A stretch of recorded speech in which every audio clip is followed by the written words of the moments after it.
Our four adventurers, Penelope, Red, Rory, and Poe, are on the road.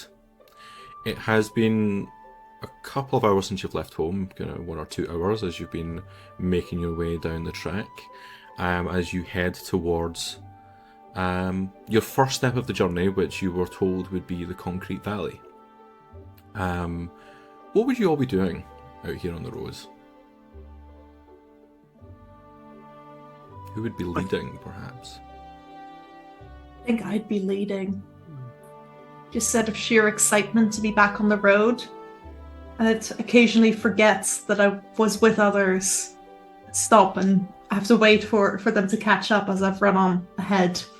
And I've started sort of humming songs from my bandit days. What are those kind of go like? What are they tales telling?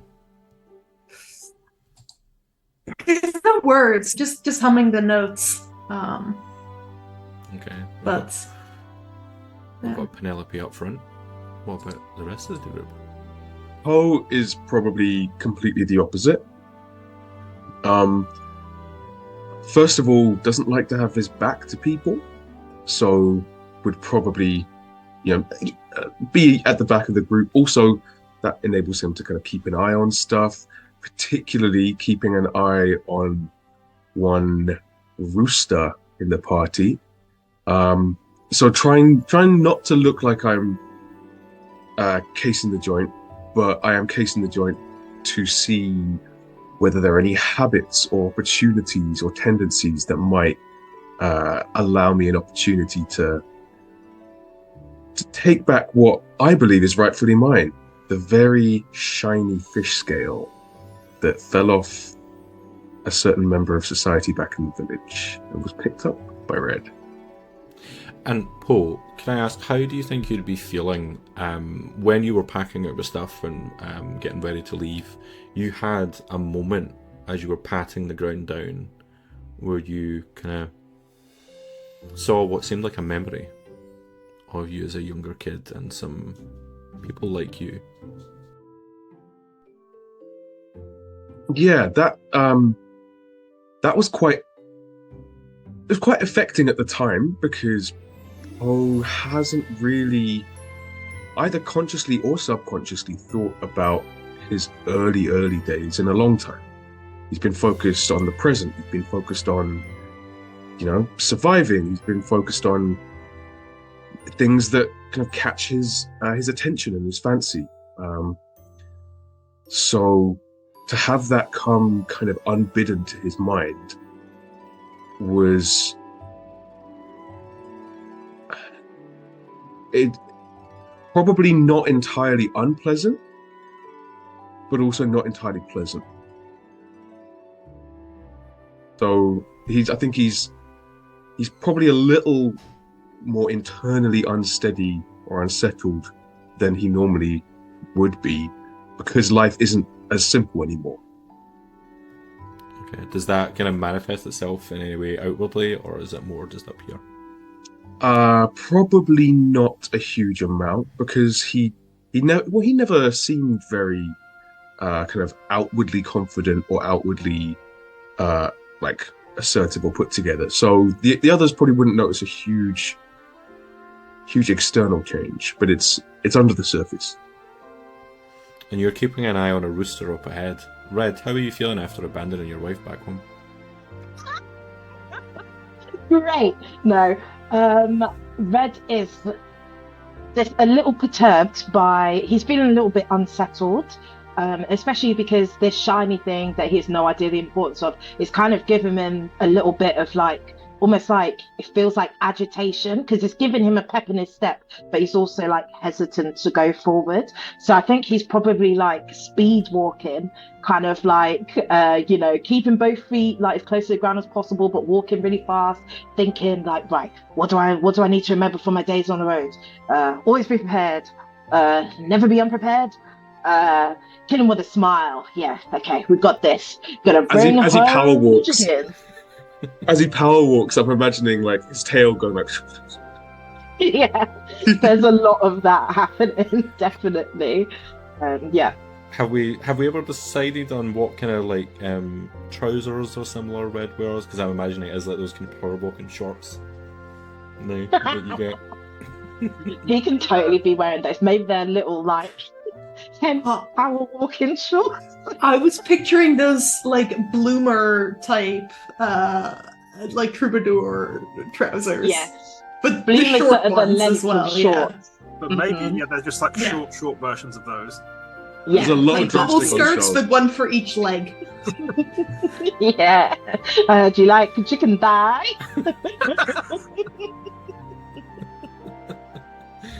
And Rory. Mild, hot, or extra hot? Nah, there's only one way I'm serving them. And Rory, how are you feeling out on the road? This is a new adventure for you.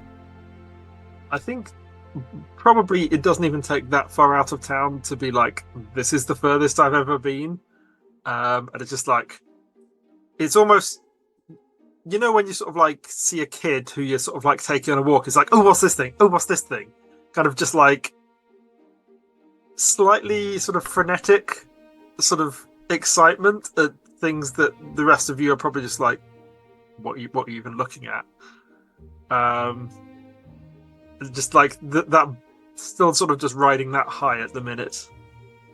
Yeah, I'm imagining that like Pen and Red are probably the two that are kind of mostly leading the pack, and Poe and Rory are probably nearer the back for different reasons. Poe looking specifically at Red, and Rory just kind of looking around at all the new things to see. Okay. You continue walking. You're looking around, Rory, at all of these exciting things that are here on the road. But actually, it's what you then hear that perks up your excitement as you hear musical instruments above. Ooh.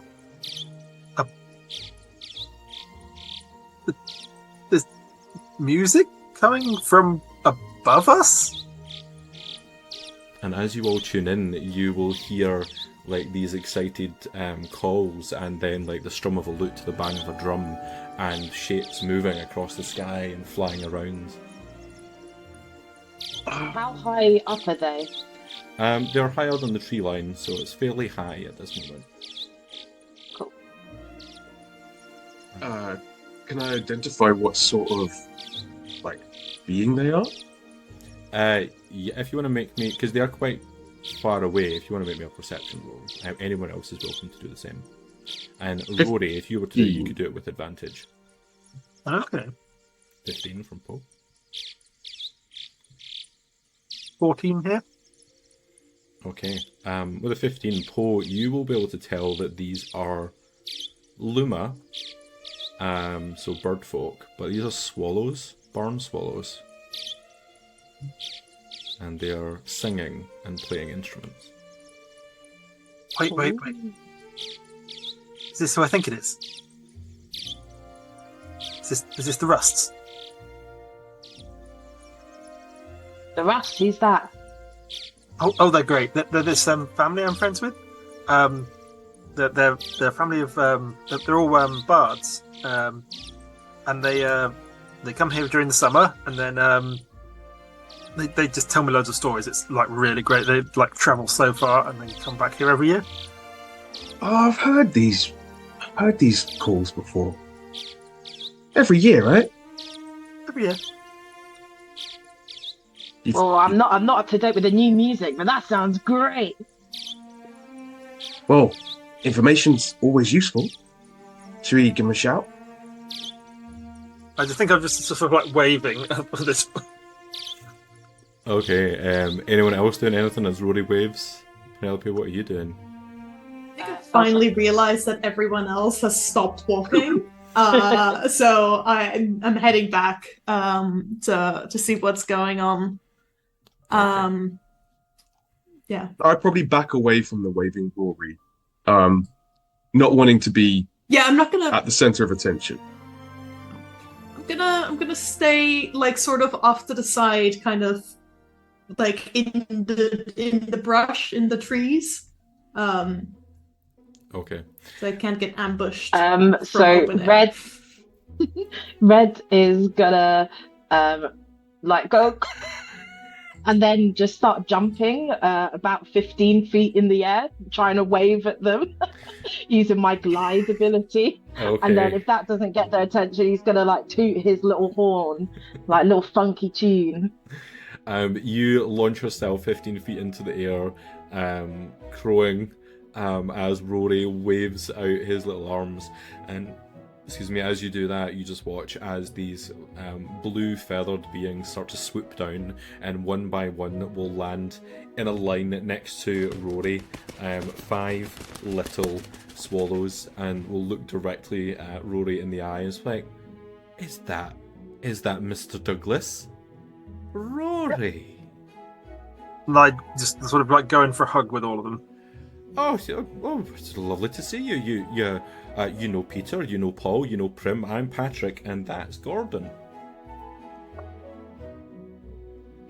How are you doing? What brings you so far out onto the road? We're going on a quest. A quest, you say? You never leave the town. This is highly unusual. I know. It's like, I mean, it literally only happened like, was it yesterday? Did we set off, or was it this morning? It was this morning. Yeah. It's like an hour ago, maybe.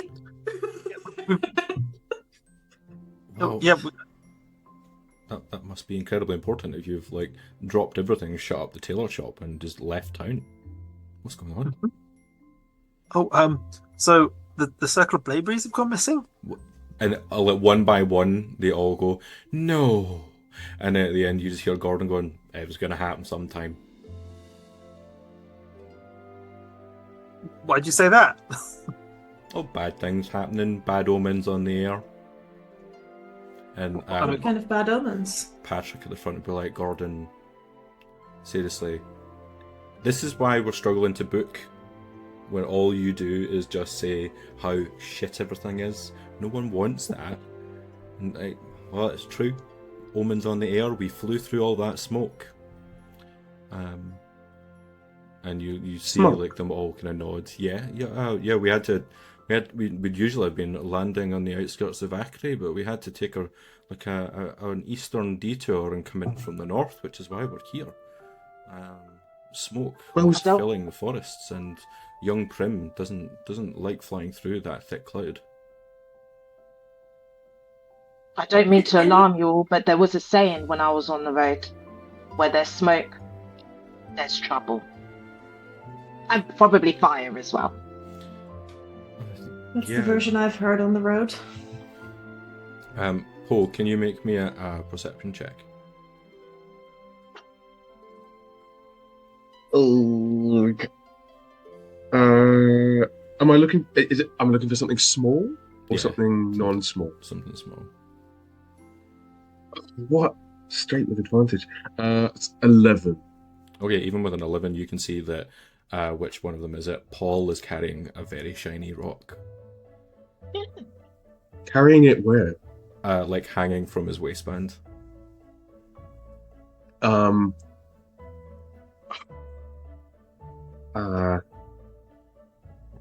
how shiny. This is extra shiny. So this is it's kind of purplish stone that you're looking at. To a human, this would be amethyst. Oh, Okay. I am going to. I failed that wisdom save. I'm going to hide and try to gently relieve it from its current possessor. Okay. You move into a kind of hiding position at that point, but Patrick is still speaking to Rory about this adventure. And so what is it you're tasked with doing? I mean, so right now, I guess we're just going to the circle to, I guess, look for clues or to find out what's happening.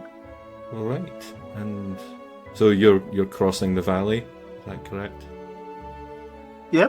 You know what to expect up that way. No. Well, usually things that go across the valley don't return. Some don't even make it across.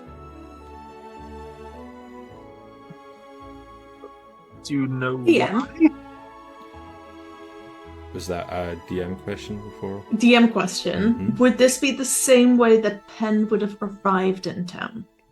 Possibly. Or are we going in? Mhm. I Do think we? I've made it through. Snaps a head round. Oh, you do look quick on your feet. You can avoid them. Well, I'll make sure we get through, okay? Do you want to make me a history check? Sure. Oh, that's a natural 2 for a total of 4. Okay. You Could were- I also? Oh, sorry. Oh no. Could I also make a history check? And one of my features is that I can add 4 when making a history check related to the history of your culture, race, or community to see if I can think of anyone that's crossed the valley. Yeah. Sick. Okay. 18. Sorry. Brain fart. What were you specifically hoping to remember if you were thinking about it then? So I was hoping to remember if there was like anything in our culture, like an old like rhyme or something about crossing the valley that could tell us why you wouldn't, or if similarly there's like an old tale about a chicken that crossed the river. Why did the chicken cross the river? So you recall that there is a rhyme for children that if you really look into the meaning behind it, like all children's nursery rhymes are actually quite dark. And this particular rhyme tells the tale of a chicken who crossed the road, but the only thing that ever returned was a single foot. Okay. Red just kind of shudders. It's like, oh god, yeah, I forgot about that. Forgot about what they say about the valley. Ugh. Everybody else is in conversation, but Poe had gone into a hide to try and steal this shiny rock. Would you like to make me a sleight of hand check? Would I be making it with advantage because I'm hidden? Yeah. Skulking. That will be a 24. You have crept into the shadows of the bushes surrounding, and like from out of a rhododendron bush, unbeknownst to anyone else, there's just this feathery hand reaches out and unclips from this small kind of hanging bag this amethyst, and you manage to pluck it, tuck it inside your jacket, and then re-emerge as if nothing has happened. I emerged from the bushes, kind of wiggling my cloaca as if I've just gone to the loo. Yeah, you've relieved yourself. No one's really questioning it. Everyone's talking about the journey that you're all on and about the smoke. At that point, Patrick will be looking at Rory and go, "Oh, that's very odd. That's a nice blade you have there, Rory. Does it always glow like that?" Oh. Wait, shit. And I look around sort of suddenly because Okay. Rory gave it to me. It's meant to tell me about danger. As you look down at it, Pen, you get a flash in your brain. Teeth gnashing, blood dripping, a large white hand placing a leather strap around a dog's neck, and then a message. Run. And as that run comes into your brain, as Rory is looking down at the blade that is glowing, from the left there is just this huge bloodhound, launches itself out of the undergrowth, grabs the body of Patrick, shakes it, throws it onto the ground, and there's just this small, limp body of Patrick Rust on the forest floor. Ran! Can I try and scamper up the nearest tree? Yeah, you absolutely can. The remaining 4 rusts all scatter as they scream for their brother, who is now limp on the floor, turning to look at you as this dog with blood dripping from its fangs. Poe is going to climb a tree. What are the others doing? We're going into a skills check. So I'm going to give you all one thing that you want to try and do. So Pen, you seemed like you had one thing you wanted to suggest you would do. Thunder Wave to try to knock the hound back. Okay, you can absolutely try to do that. As you start to do that, Poe, you're going to climb up the tree. Could you make me an athletics roll, please, to get yourself up there? Unless you have an ability. I have terrible athletics, but I do get advantage when climbing because of my little bird claws. Never seen a raven climb anything. Well, because I can't fly, I can only. Okay, fair enough. I'm You're kind just of part running tree towards creeper. the tree, flapping my arms, and then when I get to the tree trunk, I just start walking vertically. That's a 13. Oh, a 13 is just what you needed as you get yourself to start climbing up this tree. You get yourself up the edges of this red barked tree, a Scots pine, and hold yourself onto a branch. Penelope, you load up with a thunder wave. Thunder Wave as very briefly the air around Penelope grows cold and dark, and then this wave of force pushes out of her from her. It's going to be a Constitution saving throw for the hound, please. DC 14. Of course, we can do that. I rolled a 7, so that is a second success. Okay, it is knocked back 10 feet, and it will also take 13 points of thunder damage. Okay, it takes that damage as you knock it back. It will crash into surrounding hawthorn bushes, of which you will watch as small insects fall off of thorns that they were impaled on. You've hit it with that thunder wave. That is your go. Absolutely, it's 2 successes. What are Red and Rory doing? Just to clarify, how big is this dog relative to us? Much bigger. This is a big dog. Like an elephant or something, basically. Yes. This is a larger dog than you would have ever have come across before. Okay, that is good to know. And bearing in mind, Pen, you heard run in your head. Oh yeah, I've turned around and I'm getting ready to go. I'm just trying to put some distance between us first. Yeah. Would it be unreasonable to say I have a ball of wool in my inventory? Not at all. That's reasonable as a tailor. Yes. I want to take the ball of wool and throw it as far as I can and shout fetch. Okay. I will get you to make me an animal handling check for that. Absolutely.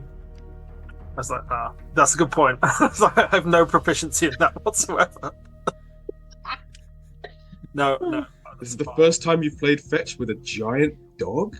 Yeah. I was like, yeah, I'm good at charisma stuff. This isn't the charisma thing. You take out this ball of wool, shout fetch, and throw it. And it's a ball of wool.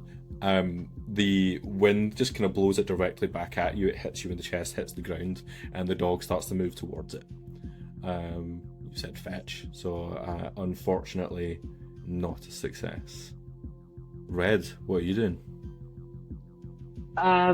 So the wolf has been blown, or the big dog has been blown back 10 feet. I think Red would try and scare it off even further with a big blast of his horn. Try and get like a really low bassy note, like as a warning, and also to warn other people in their area potentially that shit's about to go down. Lovely. So is this a specific ability of this horn that you got, or are you just looking to intimidate the dog?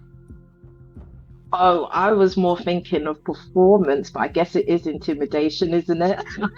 Okay, that's fine. I mean, you can convince me if you want to do performance as well. I'm quite happy for that. It could be like the chicken version of a haka. Yeah. Yeah. I was going to say, Yeah. old dogs are famously afraid of insert piece of classical horn music here. I don't know any horn music, so I can't help with that. Yeah, I think maybe Red is trying to look like a new creature that this animal has never seen and just kind of freak it out.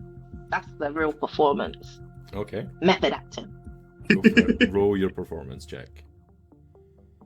Oh, 10 with my +6.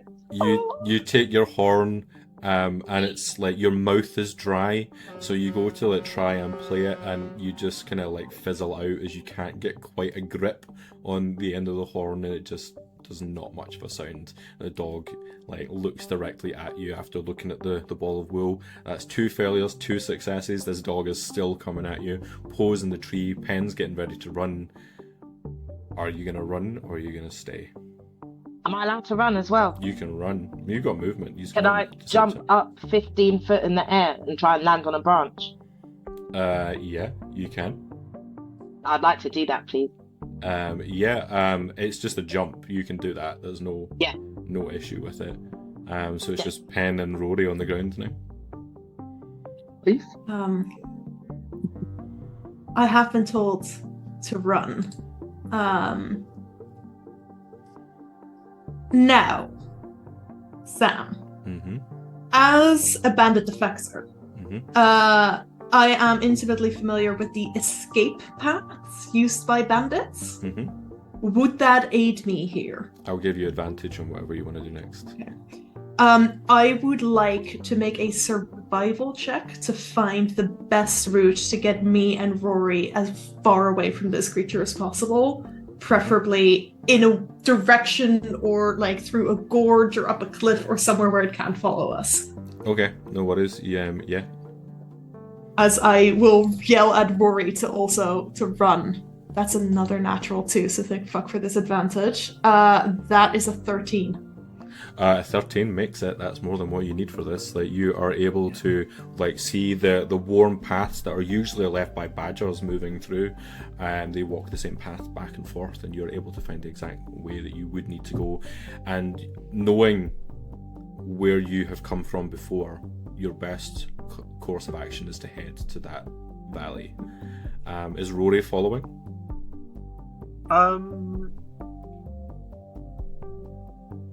How well are the others able to access, like, to follow after us? Because I don't really want to split the party more than necessary, I don't think. So as they start running, as Pen starts running, Poe would probably try to like glide from tree to tree, because I can glide like short distances. So I would glide and then climb up the distance that I fell, glide, climb up the distance I fell, and just kind of scurry, glide. Okay. So bits of it are faster than running, bits of it are slower than running, but it kind of evens out. How big is this bramble hedge relative to us and the dog?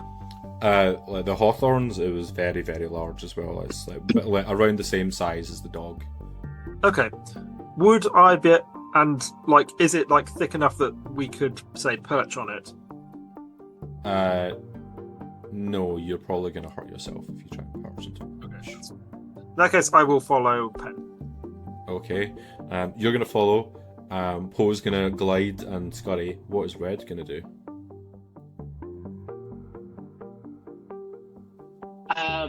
Red is currently in a tree.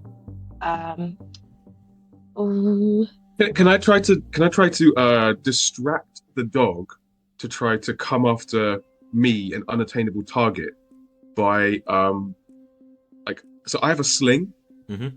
Could I like get some like, either depending on what time of year it is, maybe buds or seed pods or fruit or something little, and just kind of be like pinging them down, trying to hit the dog on the nose, trying to get its attention, because it can't get me, and that might give Red a bit of capacity and a bit of space to at least get a head start.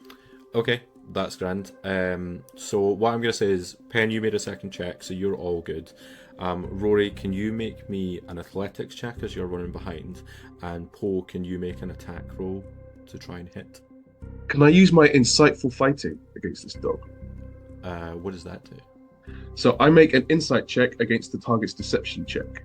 And if I pass, I get a sneak attack on it for a whole minute. Yeah, sure. So that was a 9, but I'm going to use Fated. So I can re-roll any attack, skill check, or saving throw once per. I can't remember where I got that feat from, but that is only 1 point better, so that is that's 8. That is unfortunately a failure. As you start to run behind Pen, you suddenly feel one of your legs get taken away from you as you get launched into the air on a snare trap. And then you can see that there are other snares that are launched in amongst all of this grass. And hanging from it, you see a heron, you see a badger, you see a rabbit, you see a single foot.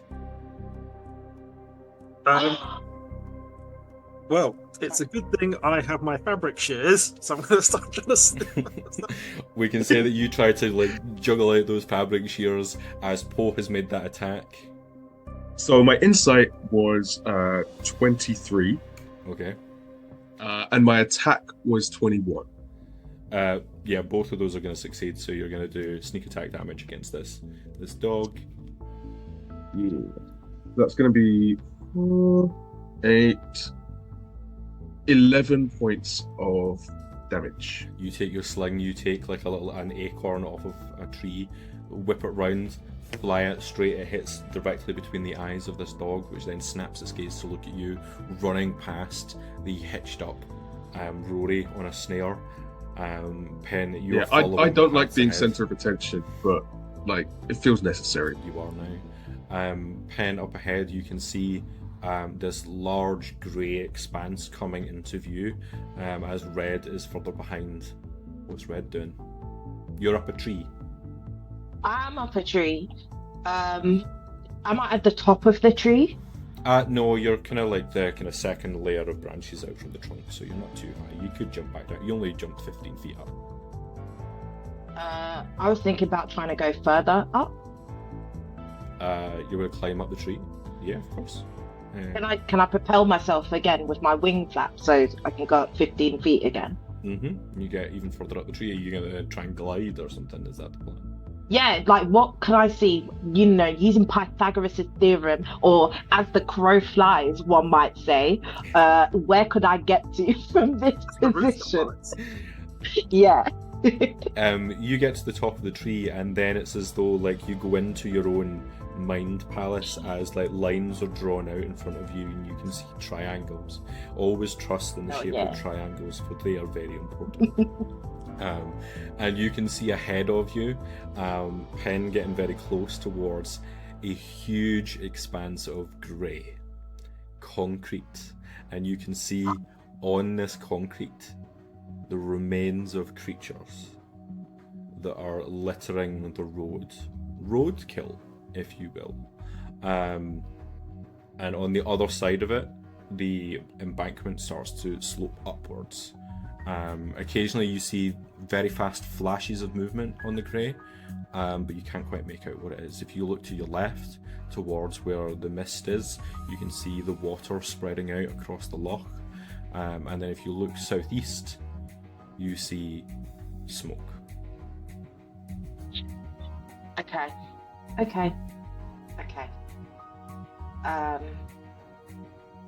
The chicken is gonna try and cross the road.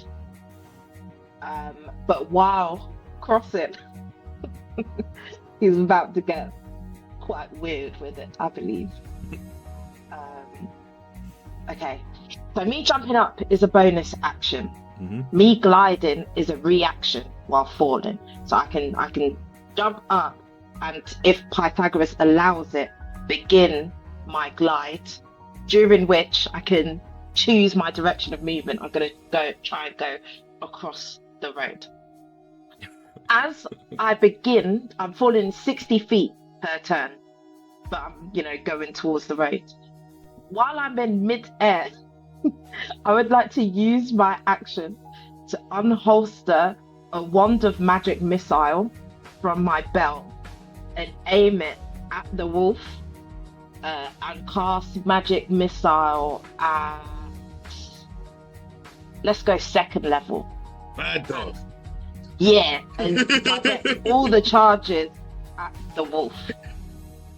Okay, you launch yourself into the air, taking out your wand, and start to allow yourself to glide that 60 feet as you're moving towards the concrete.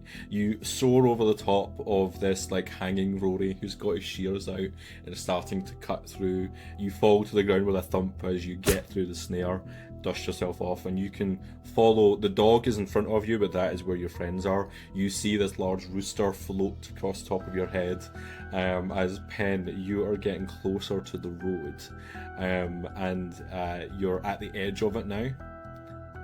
We'll come back to what Red achieves when we see what Penelope is doing. I'm gonna turn around. Can I still see the dog? You can. Is the dog within 60 feet of me? Not quite yet. Like, you had a bit of a head start, and then it got hit with the... Okay. I'm gonna wait until it's 60 feet from me. Then I'm going to say, I know you told me to run, but I could really use your help right now. And summon a tentacle. Okay. 10 feet away from the dog, and I'd like to go for a grapple. I would like to try to stop the dog. Okay. You absolutely can do that. We watch as erupting from the ground is this not like a suckered tentacle that you might expect from like a Cthulhu style creature. This looks more like a fin, like an arm fin from a large creature that comes up and starts to attempt to wrap itself around this dog. We're making. I believe a grapple is usually an opposed athletics check, or do you want me to make an attack roll? Let's do opposed athletics. Okay. Alright, I get a 17. The dog rolled a 2. So it is grappled by a 10-foot long fin that just wraps around. Is it wearing a collar or something? It's wearing a large kind of loose collar. It's got what looks to be like a fairly fragile neck for moving through like undergrowth. So it's a large loose collar. The fin can get through it absolutely and hoist it. Get through and just hold and pin it basically. Okay. With its head up, preferably. Yeah, absolutely. You can do that. We watch as this fin comes up, like pins it up. Rory comes running. Poe is like jumping across trees, and as Red floats across, we watch as you fire magic missile at this grappled dog, hitting it multiple times. It falls unconscious, and then you feel a small red arm reach out to Penelope. As Joe, could you describe your character for me as you reach out to grab a hold of Penelope? Yeah, so this teeny tiny little squirrel reaches out and grabs Penelope and kind of like yanks her to safety. So yeah, this tiny little character, you can kind of see that she's wearing weird clothing. Like it's sort of vaguely fluorescent, like it's a bit shiny. It's sort of like a vest kind of thing, and she's got like this weird sort of like hat that she's fashioned out of a what sort of looks like a coconut. I'm trying to think of like a seed or an acorn or something that's big enough to go over her head with like a little brim. Like and half she's got a like her walnut? 2 ears. Walnuts? Yeah, Or maybe it's a walnut. conker. Yes, a conker would be perfect. Yeah. Yeah, with like the 2 little ears kind of poking up through it as well. And a little spiky. Yeah, yeah, tiny bit. And yeah, she kind of yanks Penelope back from the road. Who are you? Hey, like, what is going on here, guys? Like, did you not see the... And she kind of, like, she's gesturing to to the ground just in front of her, and she's like, "Did you not see the little witches' hats that I've laid out in a horizontal fashion, like just demarcating the safety zone? What are you doing on the outside of it? I mean, like, just so many safety violations. What on earth is going on here?" Right, do you see the really big creature that just attacked us? Is that not also a safety violation? Don't even get me started on the tentacles that came out of nowhere. I mean, like, there's Not just the so many tentacles! here. The bloody dog! Just so many different things that are going wrong. I mean, and she's like, she pulls out this like clipboard from nowhere, and it's like writing down little things. And she's like, I mean, rule number 1, don't get chased by dogs. Rule number 2, no flying without a permit. And she looks at Red and she's like, and then ticks it off. And rule number 3, no going over the safety line that I have clearly laid out with the witches' hats. Which side of the road am I on? As you finish talking, Red comes to a stop on the other side of the road. Red is facing away from everybody, but just kind of lands and just doing like deep breaths, like, fuck yeah. So he's not going to turn around, he's having a moment. You hear a small voice off to the side. Have you seen my glasses? I can't see without my glasses. And we'll come back to what it is that you saw haunted. as we come over to the other side of the road. Rory now catches up, running past this dog that is grappled and unconscious. And Poe, you will come like landing down from the trees next to Penelope and Rory and Hickory Skitterchips, our character who has arrived on the scene. I'm gonna look back at the unconscious dog and just say, thank you, as the tentacle slowly retreats back into the ground. It only lasts a minute. I think Rory sort of like turns back towards the dog for a bit and just is thinking of Patrick, who has like told him all these like great stories, like for his whole life, more or less. And is just sort of like slowly going to approach the dog and is sort of like almost on the edge of tears. Just like his hands wavering. It's like Rory has never actually hurt anyone before.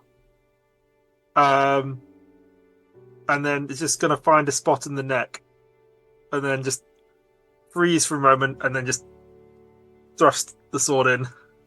Before you do that, you look at this dog that is lying bloodied after being hit by a thunder wave, an acorn, a tentacle, and some magic missiles. And in this moment, it looks sad. It looks like what you're about to do is probably the right move in this moment. And you take out the blade, and as you thrust it forward, you watch as the glow fades as the life in the dog does the same.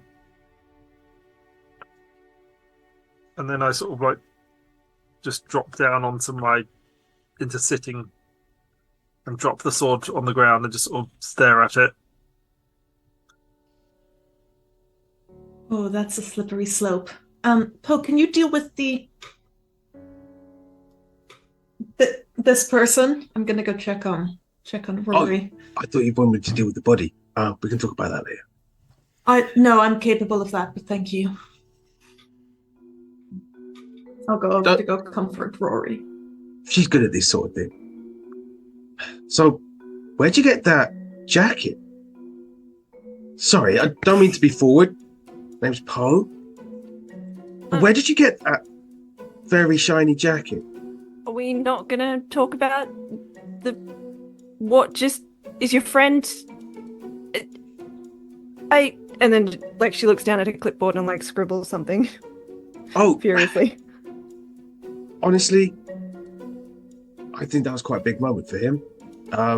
But Yeah. I'm not really the pep talk type. So more of a problem solver. Right. So, Are we talking a problem solver or a problem causer?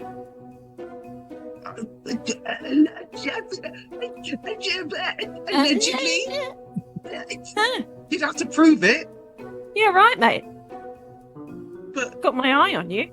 hey. Look, I don't. Look, it was just there. It was shiny. Look, I'm not giving it back. Anyway, he's gone now. So it's fine. Where'd you get that jacket?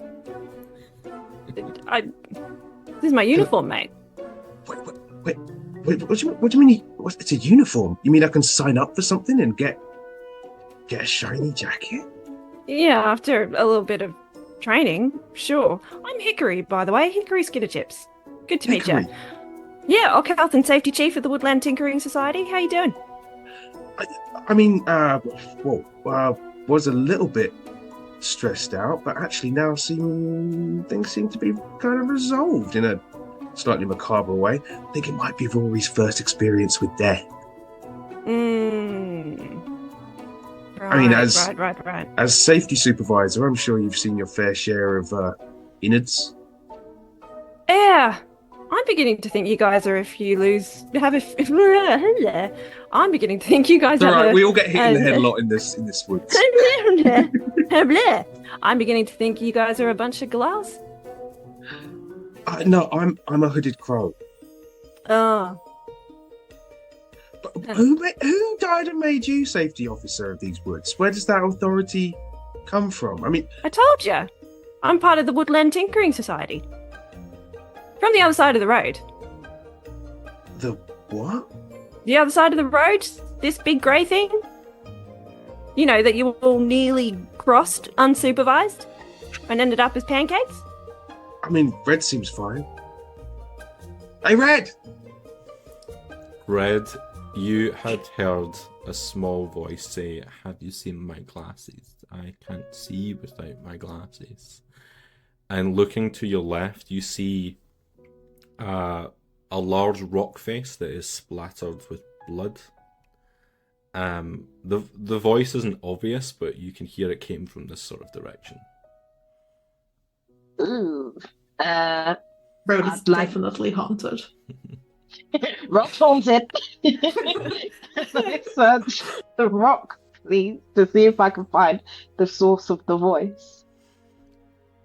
You search around to the side of it, and underneath there's like a small. The rock overhangs, and under it is a small little space. And sitting inside there is a small little boy, a little mole. Oh. And he's the source of the voice calling for glasses. Oh, hello there, little one. Where'd you last put your glasses? Don't worry, I'll help you out. My mum had them. Have you seen my mummy? When was she last here, love? She told me to wait here, and that she would be right back. And it's been a whole moon. The moon came up and went, and she'll be back.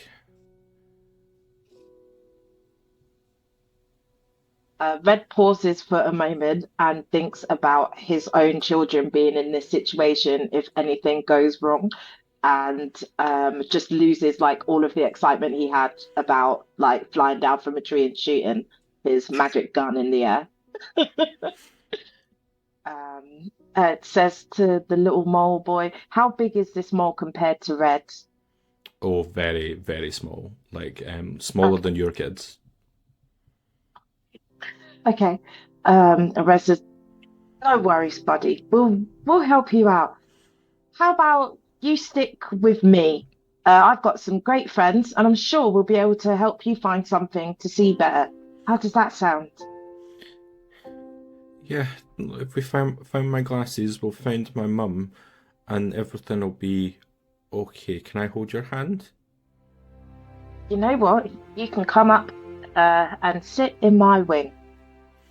And he will gonna move his way out, and at this point you can see that he's wearing like a little pair of blue shorts and a little waistcoat and a blue jacket, and it's very muddy and dusty. He's got a scratch over his face, and like his eyes are closed because he can't see without his glasses. And he raises some arms up. You pick him up and you tuck him under your wing. Yeah. Red just takes a moment and stands up, starts looking for a pair of glasses. And as you begin to look for this pair of glasses, we'll come back over to where Rory has dropped the sword onto the ground and Pen comes wandering over. Taking out my winter blankets and I just gently drape it over Rory. Squat down next to him. I think sort of Rory is fully in shock at this point. Like, it doesn't even sort of notice you doing that. There's a point of sort of these sort of heroic stories that Rory's grown up on. It's just like, yeah, the heroes slay monsters, and it's easy for them, and it's just like, it's just a thing they do, and actually it's kind of horrific in the actual moment, and it's sort of, Rory just doesn't know kind of what to do with this.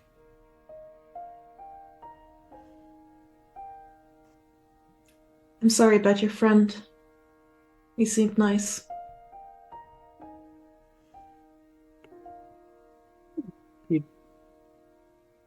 He was there, and then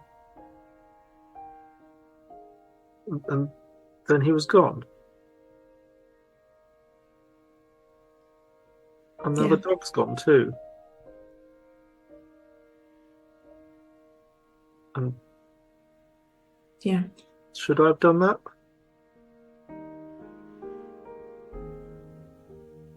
I'm not sure anyone can answer that question except for you.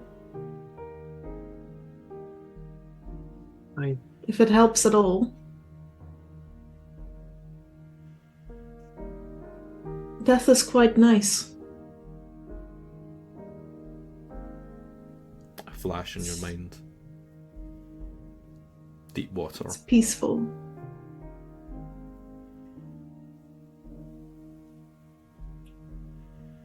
I don't know. I do. It's gonna be okay. Maybe not right now, but you will be.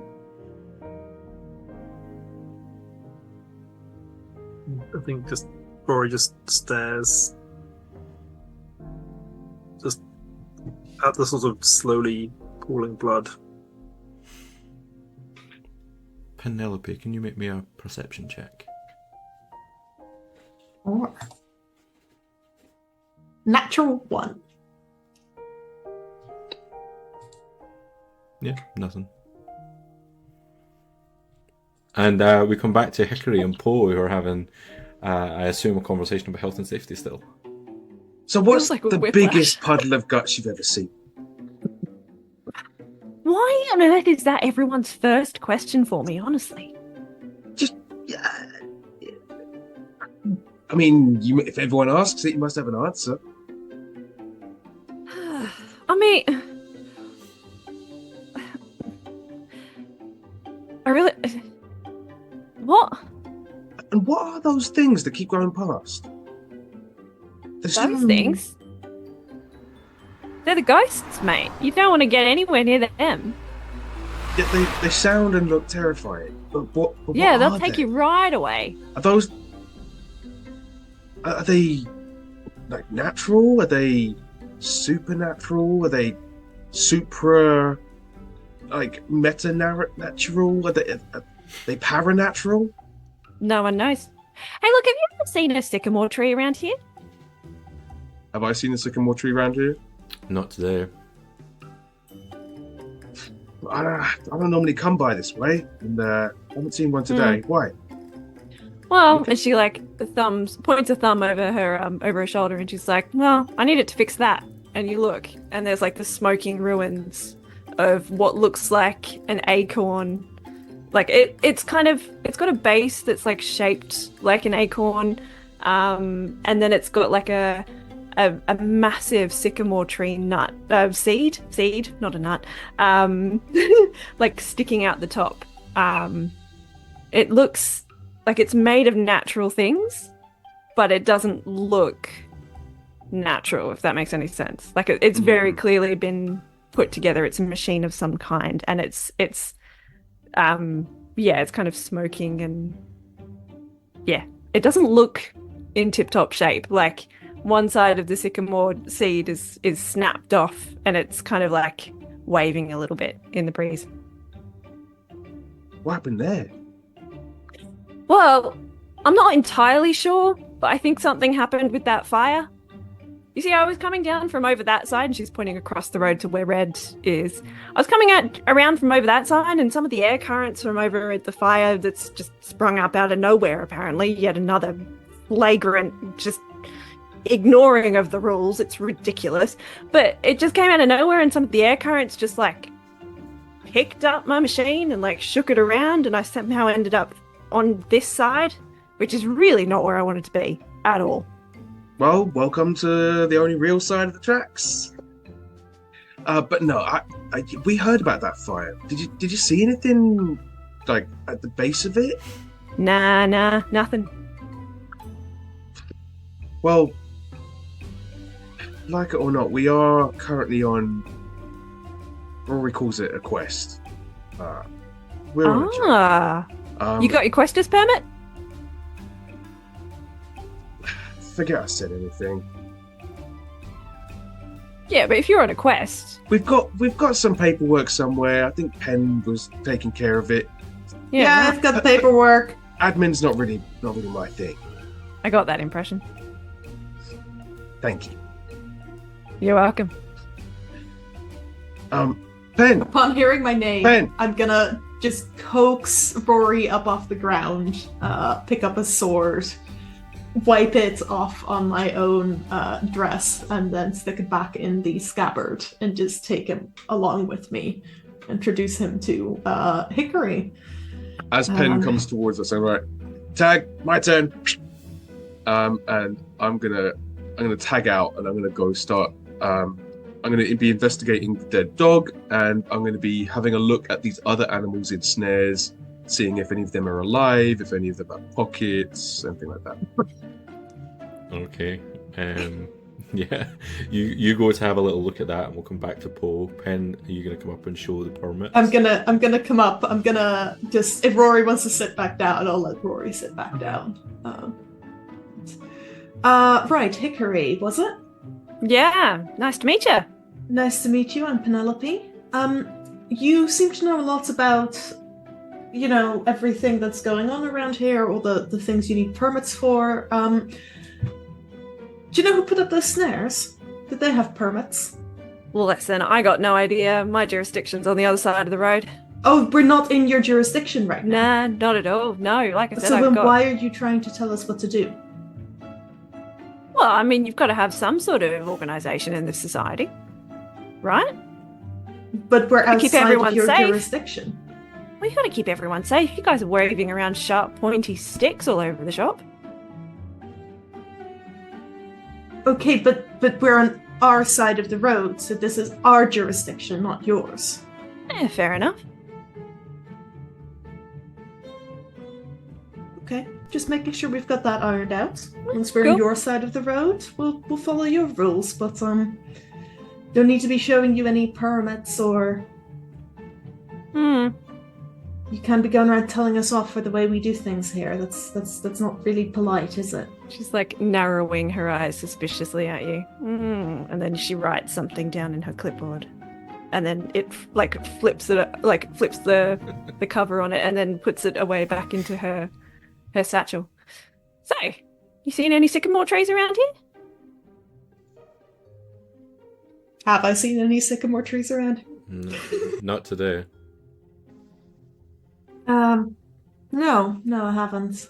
Been a bit busy getting chased by murderous creatures. Fair enough. Yeah. That does seem a bit stressful. Did you say there's usually someone who helps people to cross?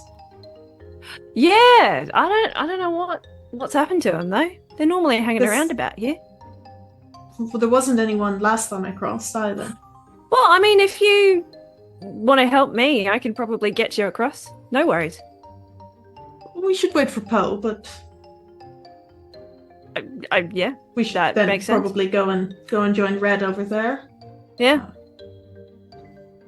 Before There should be some room in my flying machine if we can get it fixed.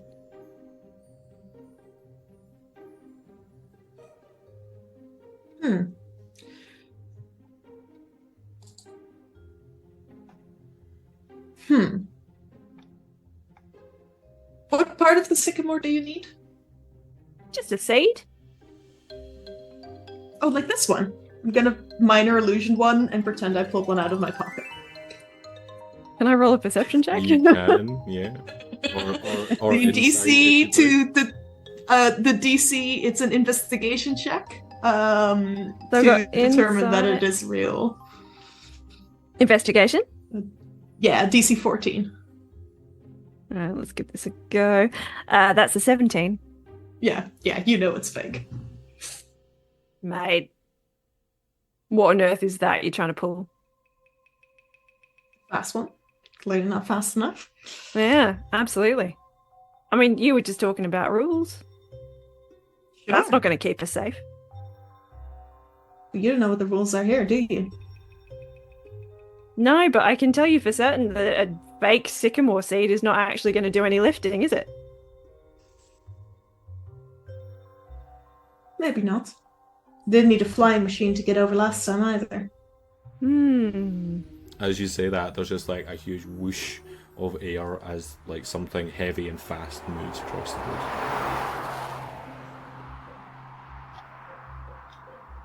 Well, I mean, you could always go and try your luck with that, but I wouldn't. As this tense moment continues, how is Rory? I think Rory is sort of just like slowly sort of coming to a bit. There is that sort of, I think at this point he's very conspicuously not looking in the direction of the dog.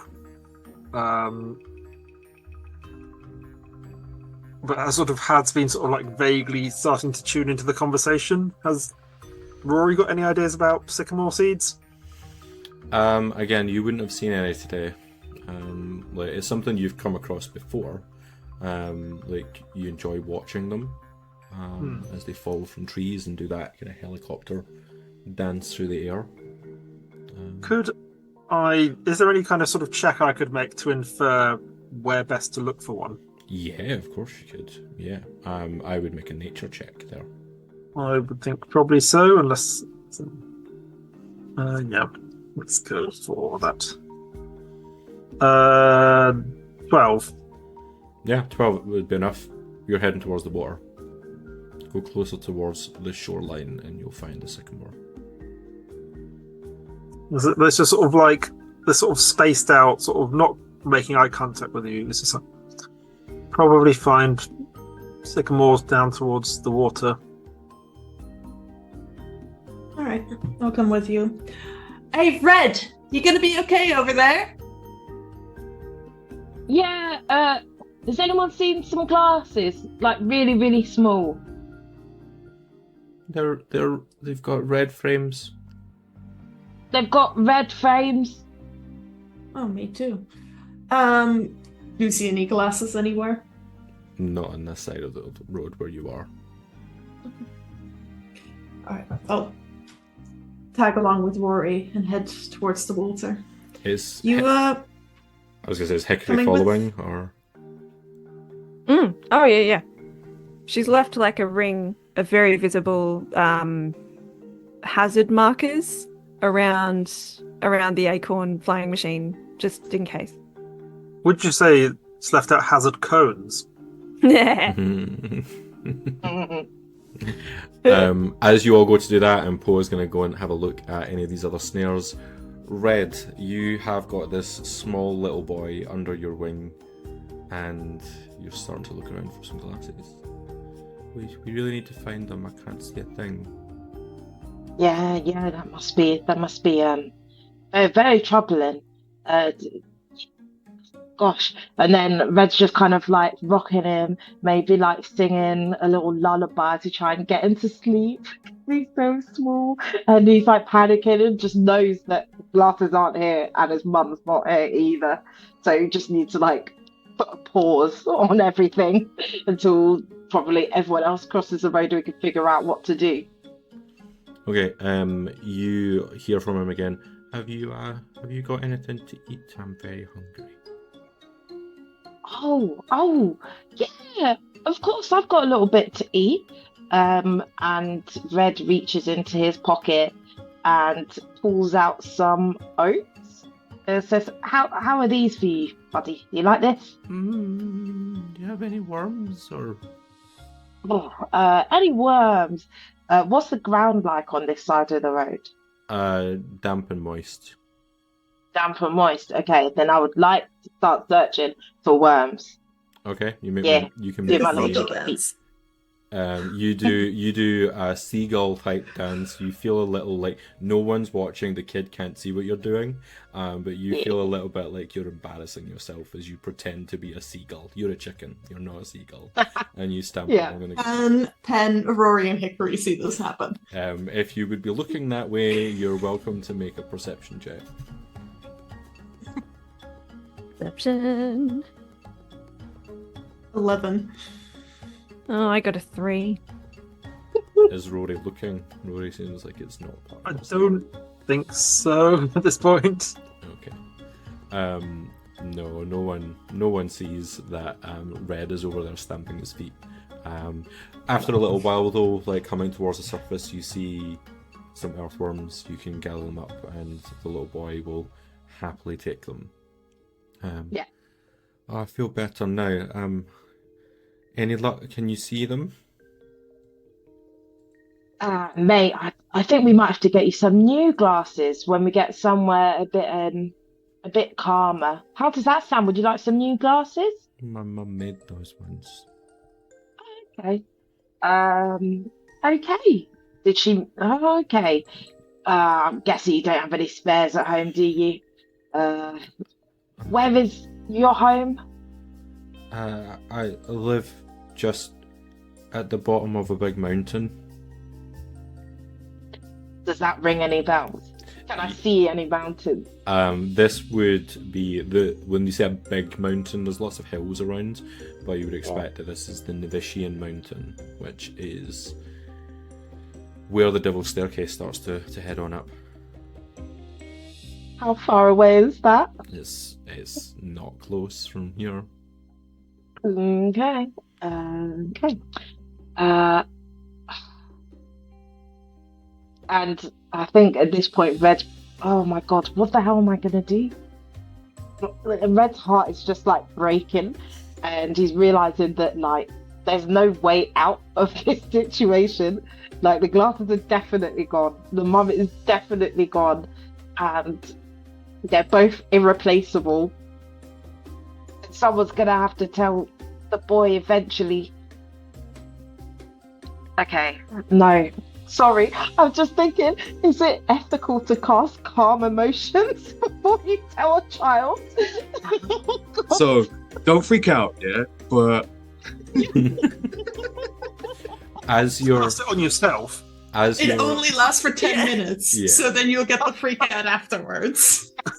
as you're thinking about how you get yourself out of this situation, you hear like the sound of 2 hoofs walking, and a voice just saying, "Sorry, dear sir, have you haven't happened to see a roe deer around anywhere, have you?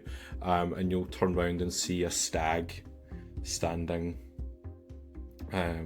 looking directly at you. He is wearing like a tweed jacket. He's wearing these lovely pantaloons, and he is carrying a pipe, and he looks a bit distressed as he's asked if you have seen a roe deer anywhere. We're going to come to Poe, so... No, I was just asking about the stag. Yeah. Bipedal or quadrupedal? He is... Yeah. If a stag wore I really need that stew, clarification. would it wear it like this or like this? He is bipedal. If he's holding a pipe. Yes. So Does he have fingers? He has fingers, but cloven hooves for feet. Can he have cloven fingers, please? He is. This is just the Satan. Yeah. It's Mr. Peanut Butter, Sam. Just admit it. Yeah, it's funny. But we'll come back to the other side of the road as Poe was looking around at the other snare traps, and as I said, you see that there is a heron that is dead. It looks as though it's been trapped for a while. There was a badger. Was there anything you were specifically looking for? First of all, are any of the creatures in the snares alive? I'm going to make me a perception check. Or investigation, I guess. I will do investigation, because that's better. Mm-hmm. That's a 10. With a 10, you'll hear a voice. Help. Help. Where's it coming from? You can tell that it is just like maybe a few trees away. Cautiously, aware that this could be a trap, I will kind of glide from tree to tree until I'm in a position where I can kind of work out what is saying this, who is saying this. Okay. You glide into the tree and you see a kind of middle-aged looking female roe deer. And at that point, we're going to take a break. As you look down to see a deer in a snare. Okay. Cool. We'll be right back, folks. Found her.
and welcome back, folks, to Whispers from the Grove, episode 2, where our characters are kind of split.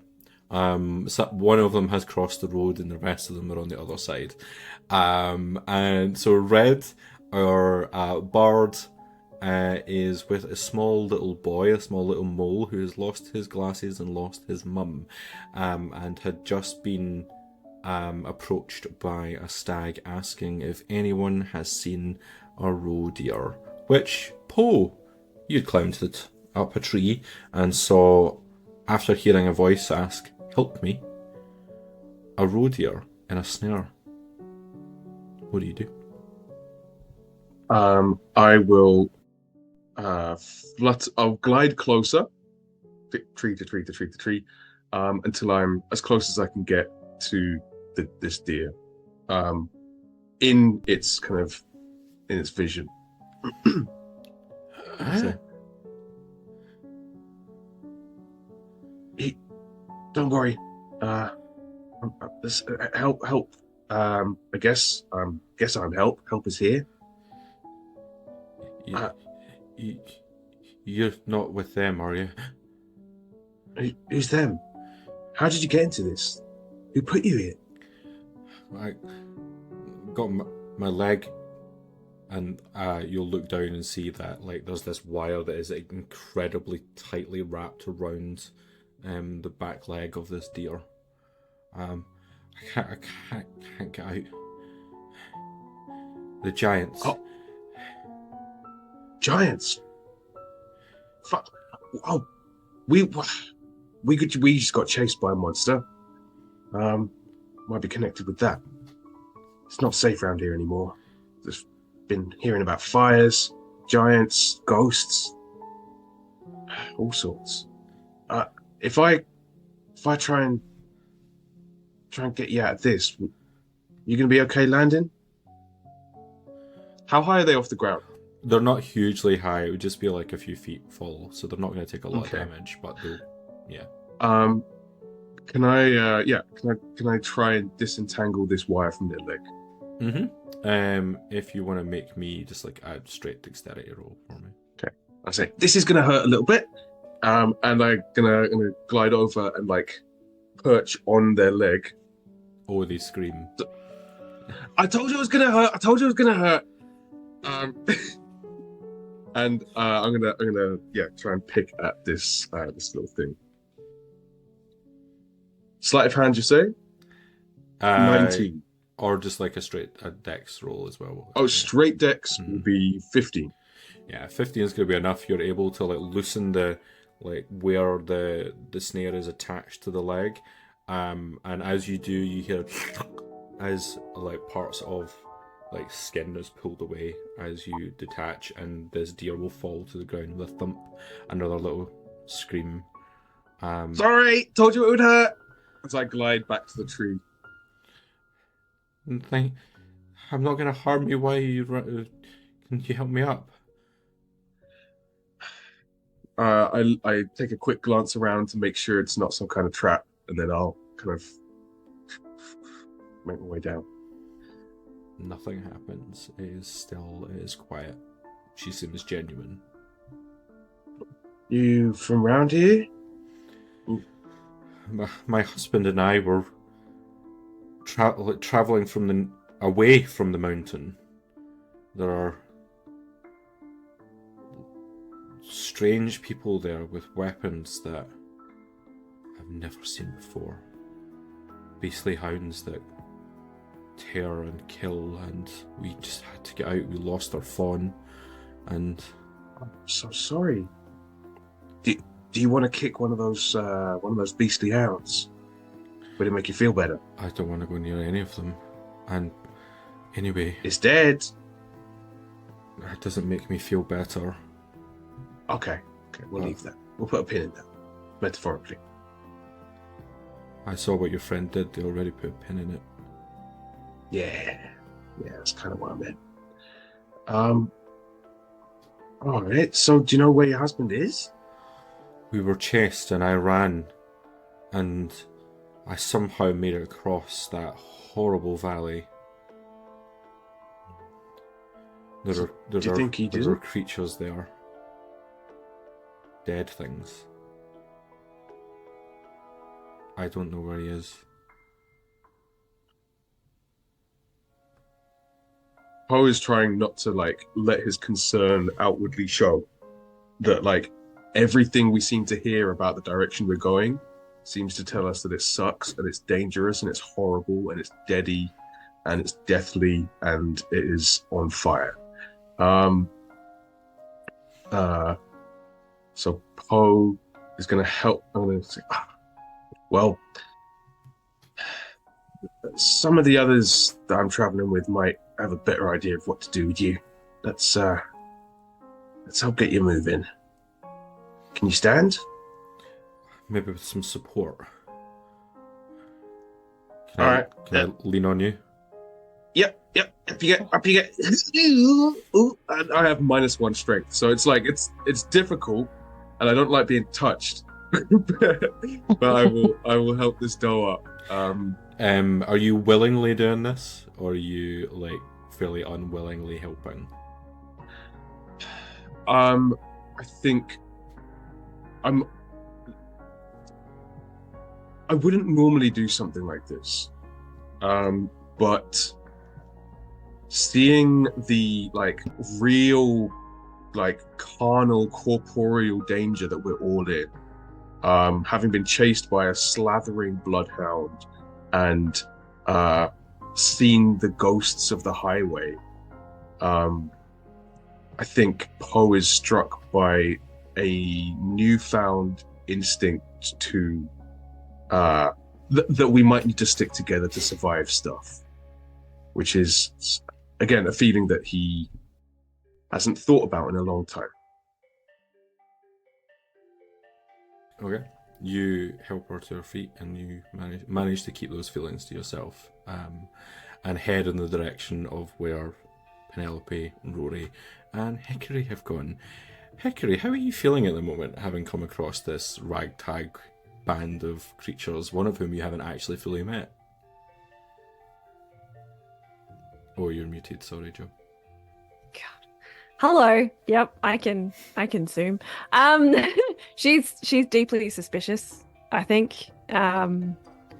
Yeah. But I also think that she'd be pretty aware that these are her only option for getting back as well. I think yeah. The whole working together thing, I think, is it's pretty clear that there's a whole bunch of dangers and on this side of the road that are very specific and present. Yeah, so I think she's pretty keen to get in her machine and GTFO. So Rory was Rory leading, or was Penelope leading, heading towards the water? Is Rory walking independently? I think Rory is sort of walking in the direction and is somewhat thankful to have something to focus on that's sort of fairly, but not really. I don't think leading is the exact word I'd use. Okay, no. Then Penelope will be sort of alongside Rory, I think. Okay. Penelope, you see the water ahead. Yeah, it's there's an initial sense of fear and dread, but then also a sense of calm that comes after. You get a little flash in your mind,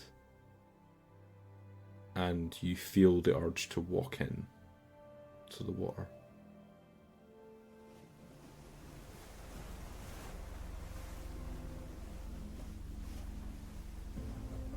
I'll walk in ankle deep. The water's cold. We're kind of middle of spring, maybe even heading towards summer, but it is still very cold. And you begin to feel a sense of calm as the water laps at your ankles.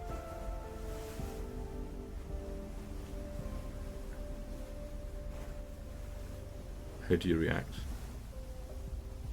I think I just take it in.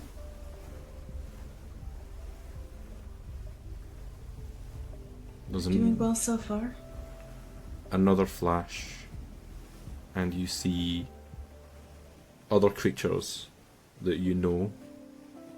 Faceless, you don't see their faces, but these are definitely. You've run with people like this before.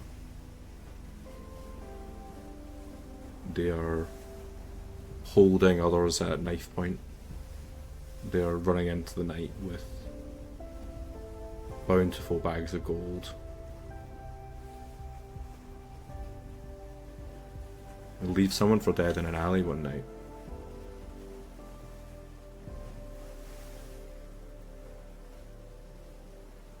That's not me anymore.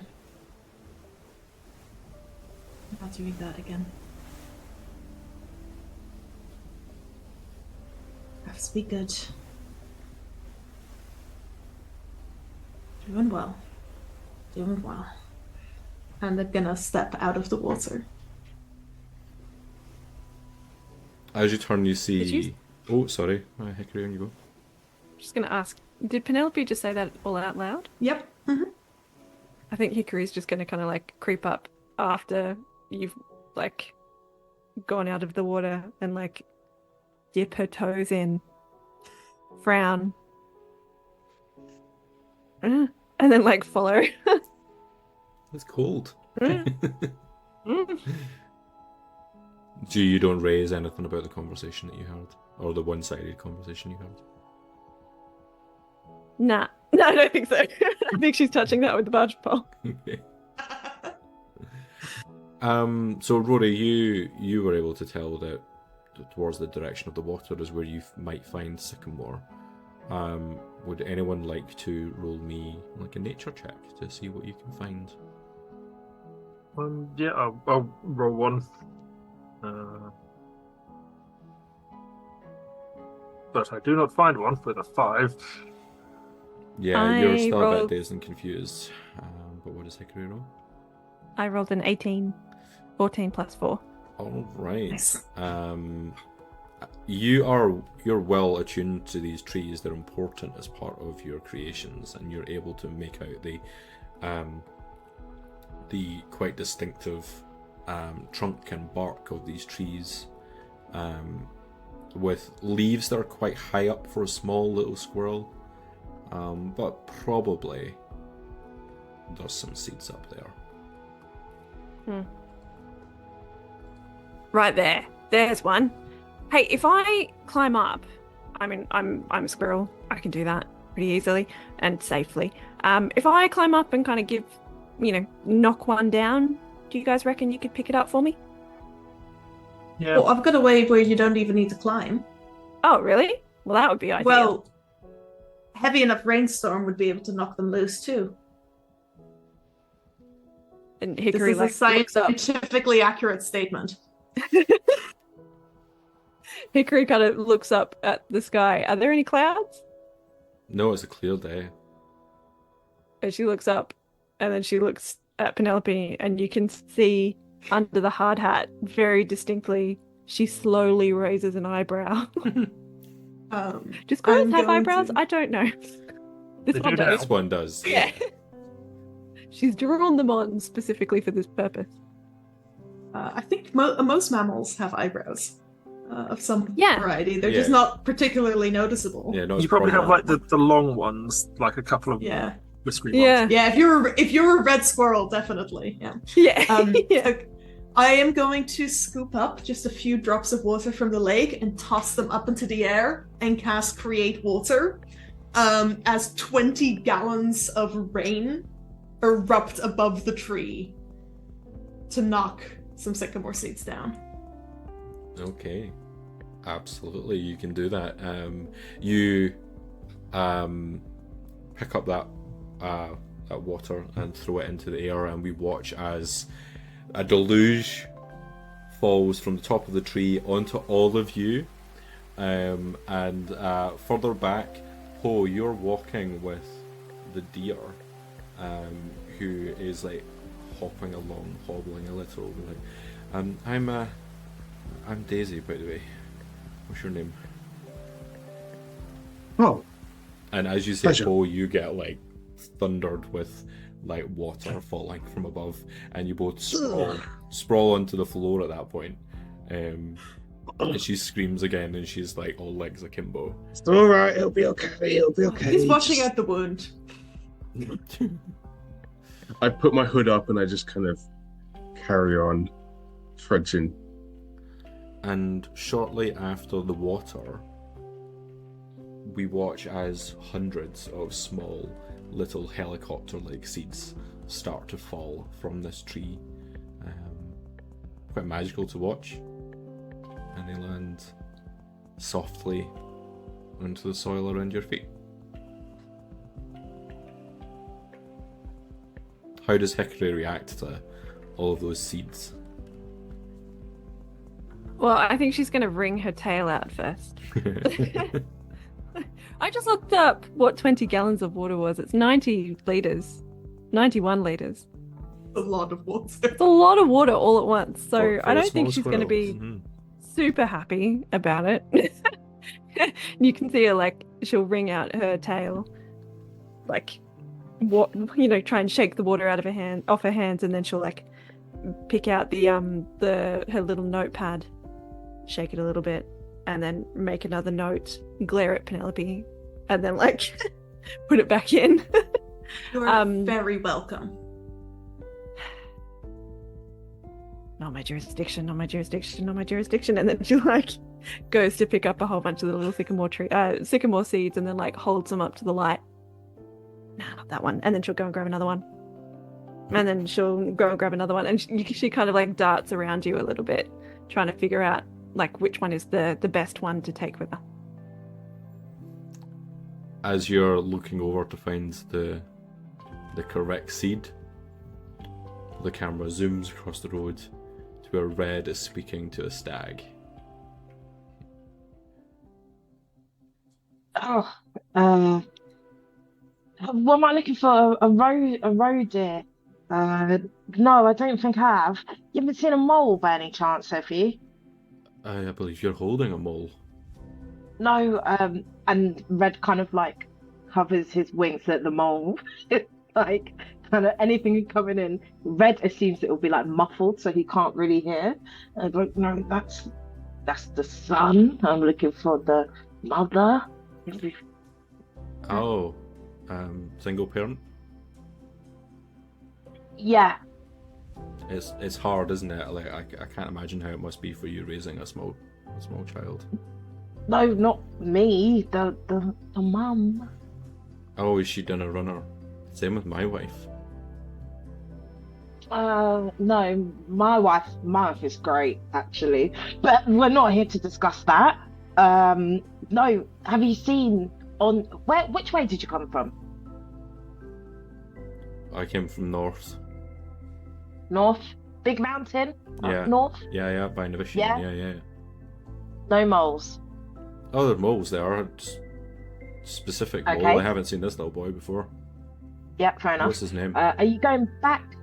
Oh my god, I don't know. And then Red like unfurls his wing going, hey, what's your name, little buddy? I'm Merrin. Ah, nice to meet you, Merrin. Wait, what's your name? He looks at the stag. I'm Edward Thumper. Naturally. Nice to meet you, Edward. And I'm Red Bantam Fleet. Okay, give us a sec. And then like folds his wing back. Are you going back to the mountain by any chance? No, going that way, over the road. Why? What's wrong with the mountain? Strange peoples came. They're clearing the place and throwing people out and killing with impunity.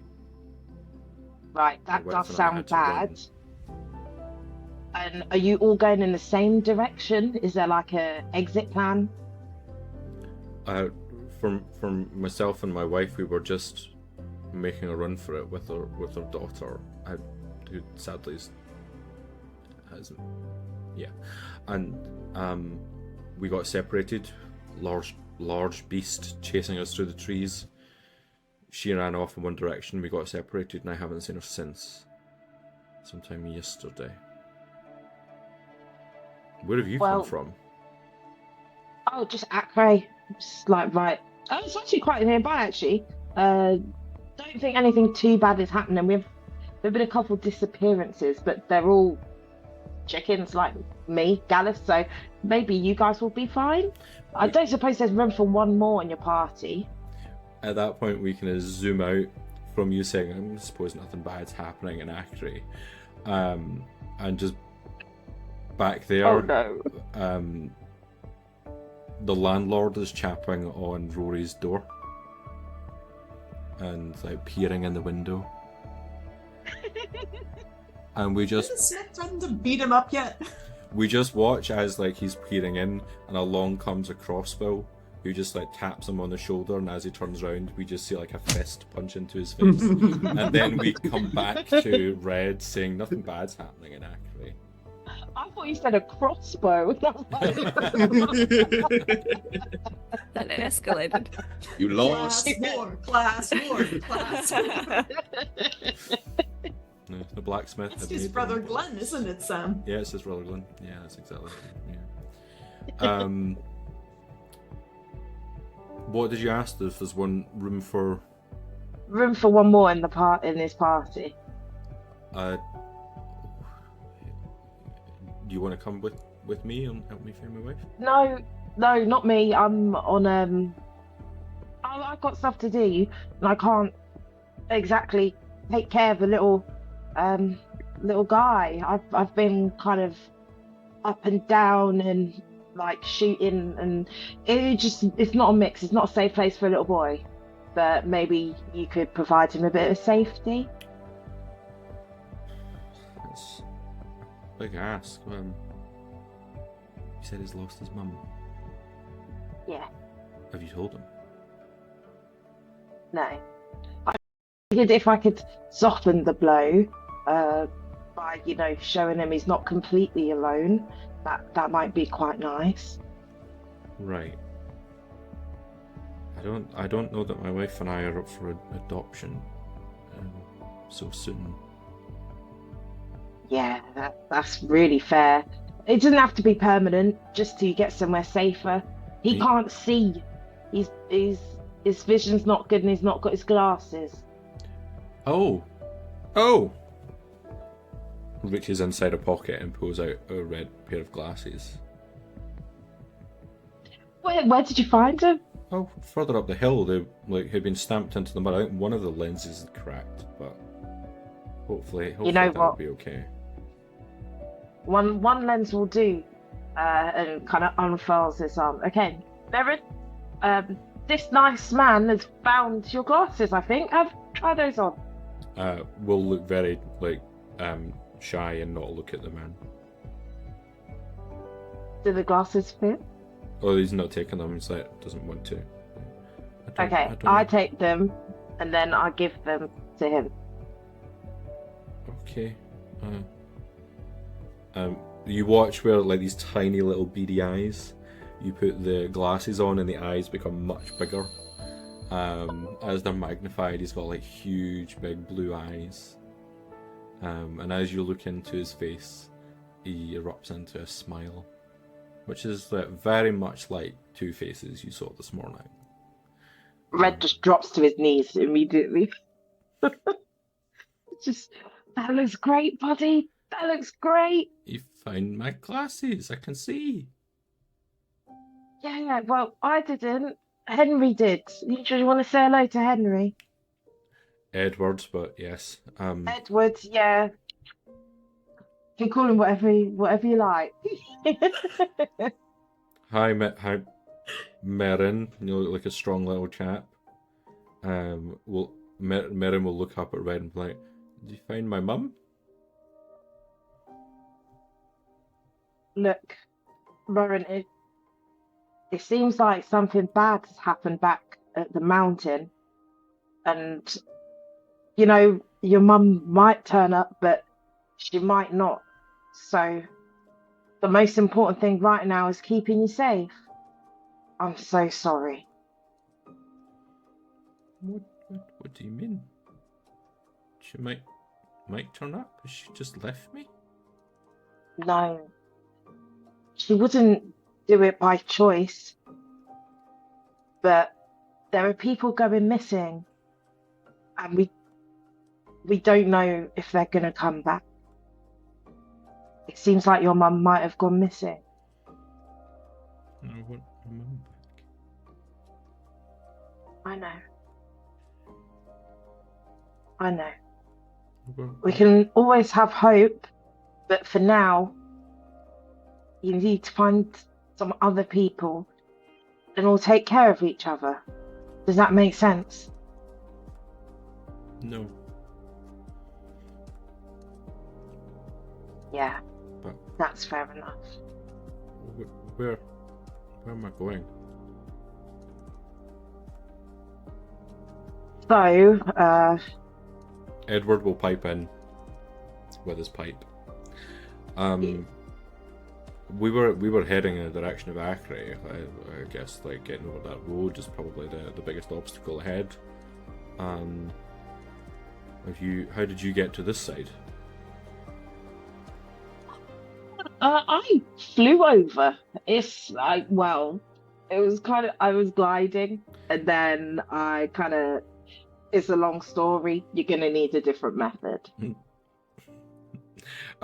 Landing at your side, just all of a sudden, is one of the rusts. You just see like Gordon being like, I wouldn't really call it flight. That didn't look like flight to me. That looks like falling. No, very stylish, but falling. What kind of bard are you? Where's the glitz and the glam? No, I'm not. Right. I'm not a bard. I'm a rogue. You didn't see me coming. That explains so much. Yeah. You see my brothers? Uh, Other than the deed one. oh, thank God you knew about. Okay. No, I don't know where they are. What do you mean you know about it? I watched it happen right in front of me. My brother just got like ripped apart right in front of me just half an hour ago. Okay, that's the wing around the head. Like,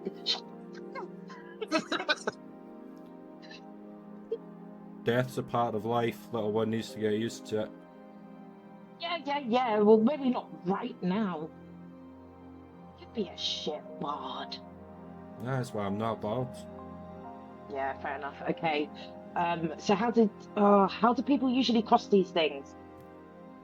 Well, we fly.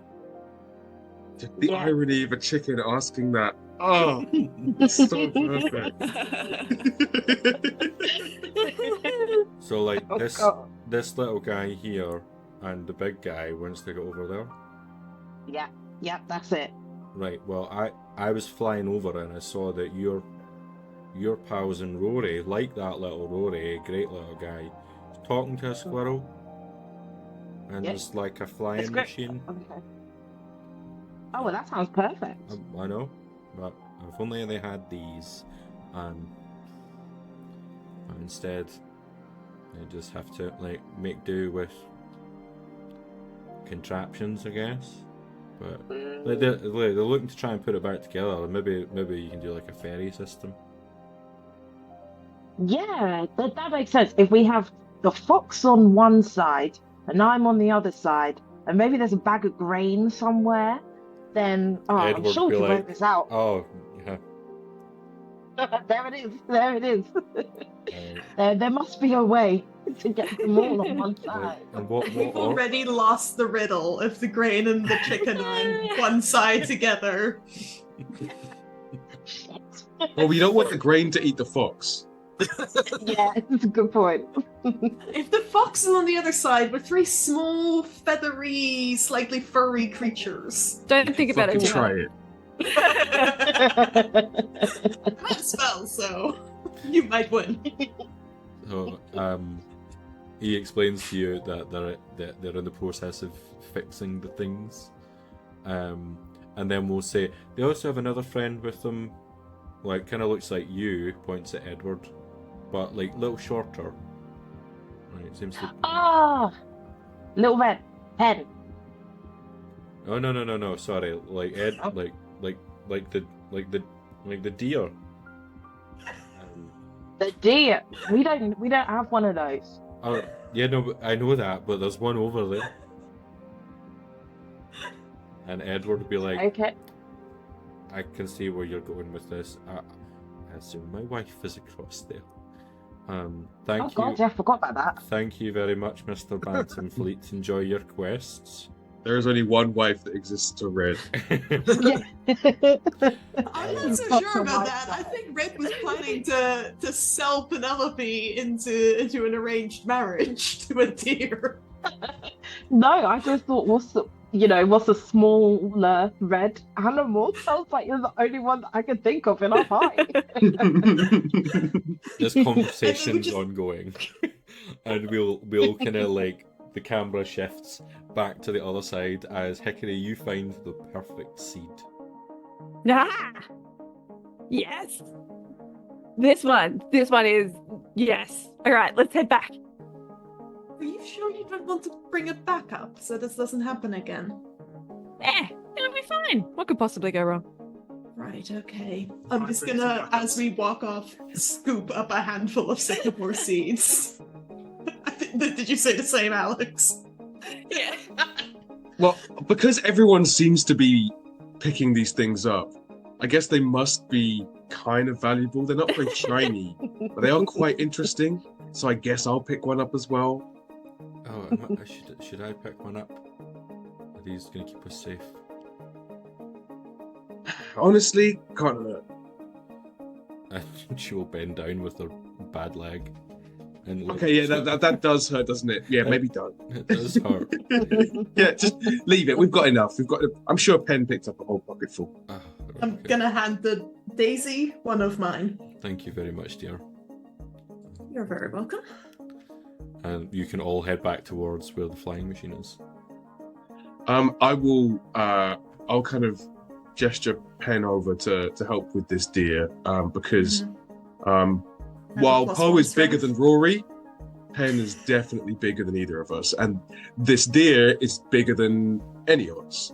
So Penn's probably the best suited to help out. Yeah.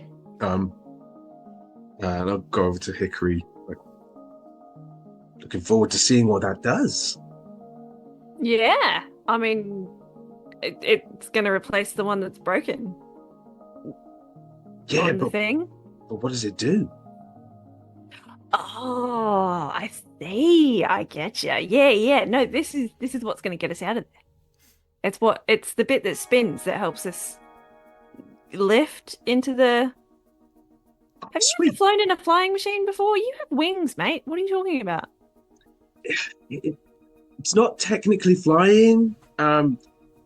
We evolved past that. People, we don't really like to say fly. We tend to glide these days. It's more civilized. Wait. You. So these, and I hold out two arms with slight kind of wingy vibes at the back. Mm-hmm. These are much better at doing stuff like this, and I'll pull out a coin and do some like coin tricks between my fingers. And then flip it over into my beak and then into my weird little bird toes and start flipping them around. Much better at doing that than, flying. Yeah. I mean. But, I can do my bit. Watch this. And I scamper up a tree and just kind of glide diagonally downwards to the ground. Yeah, how'd you like that? Ta-da! Listen, all I'm saying is that you guys could fly. I have to make this to be able to fly. Yeah, I we're a could noble just- people. People don't give us corvids respect.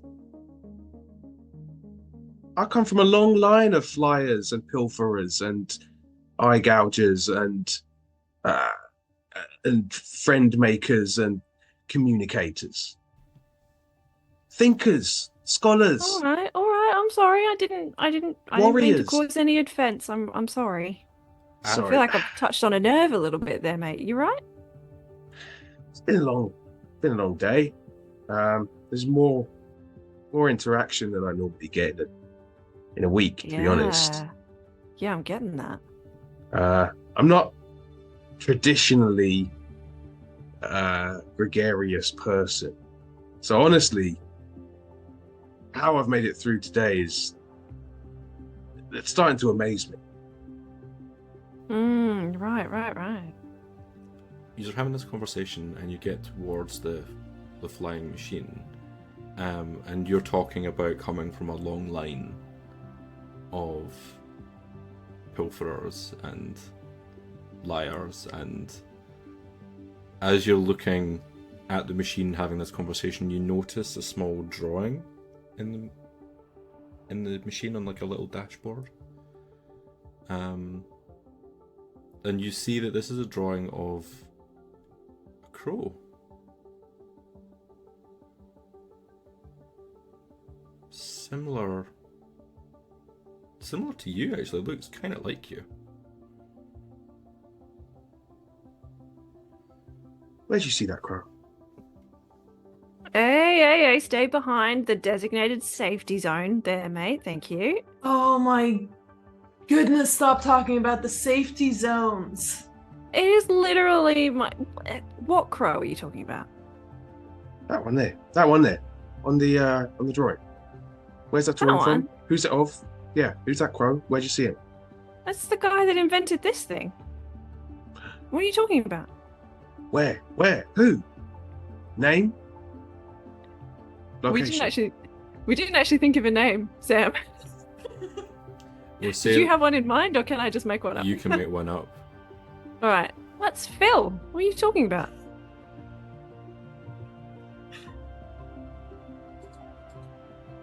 Phil.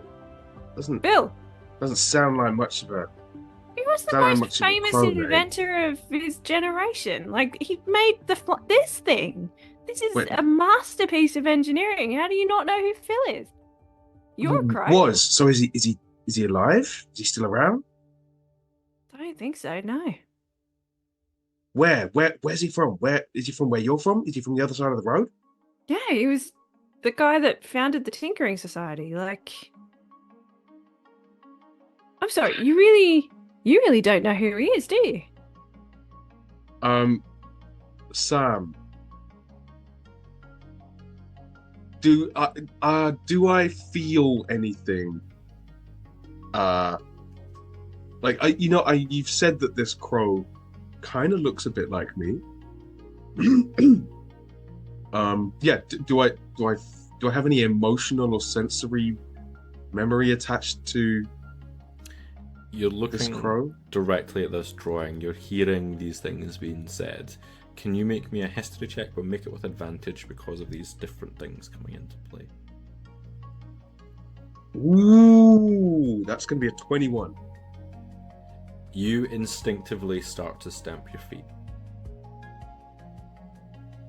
And again, a flash in your mind as you're no longer in the moment you were just in, and instead you see two hooded crow-like creatures that are busy working away on small contraptions, and it looks as though they're working from a manual, and you can just see the Tinkering Society's logo on this manual, and on the front of it, standing wearing like kind of oily looking overalls, is a very similar looking Philip, the founder of the Tinkering Society.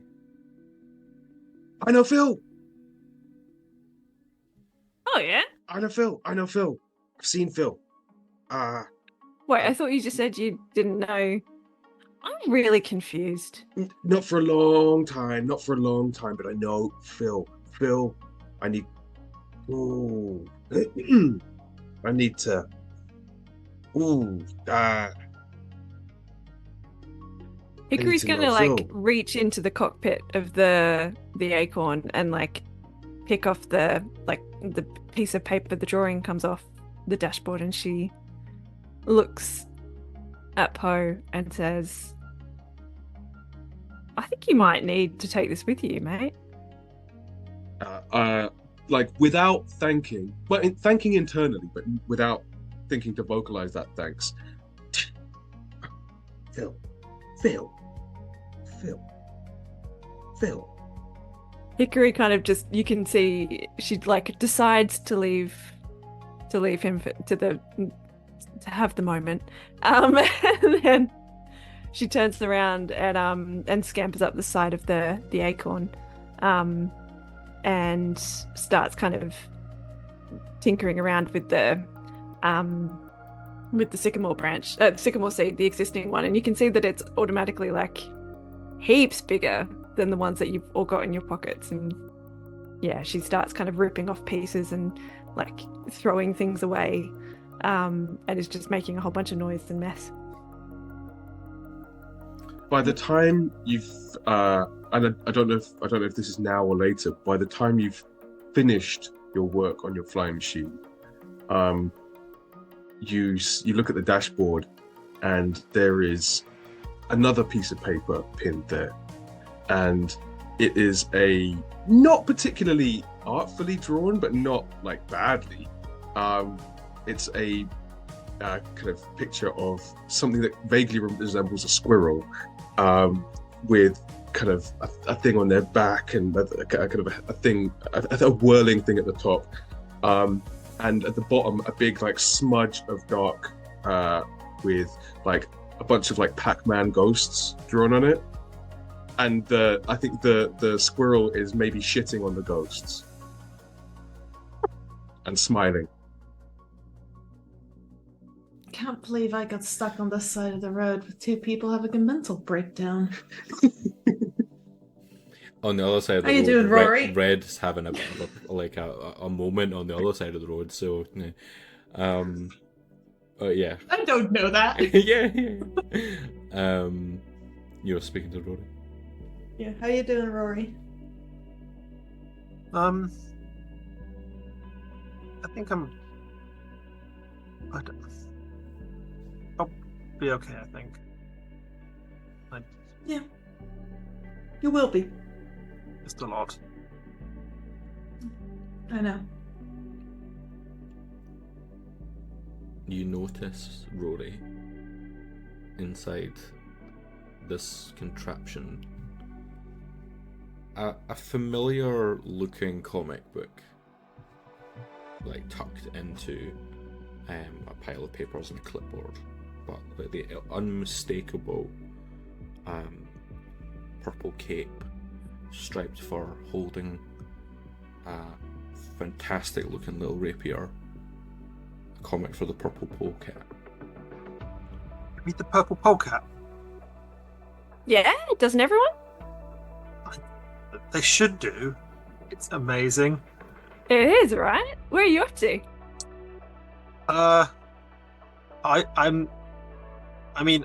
We can only get the ones that like come into the library in the village. I've just finished the bit where he's fighting the Otter Lord.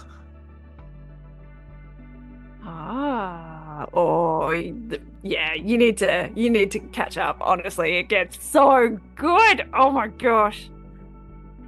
Oh. Yeah, no, I won't give you any spoilers.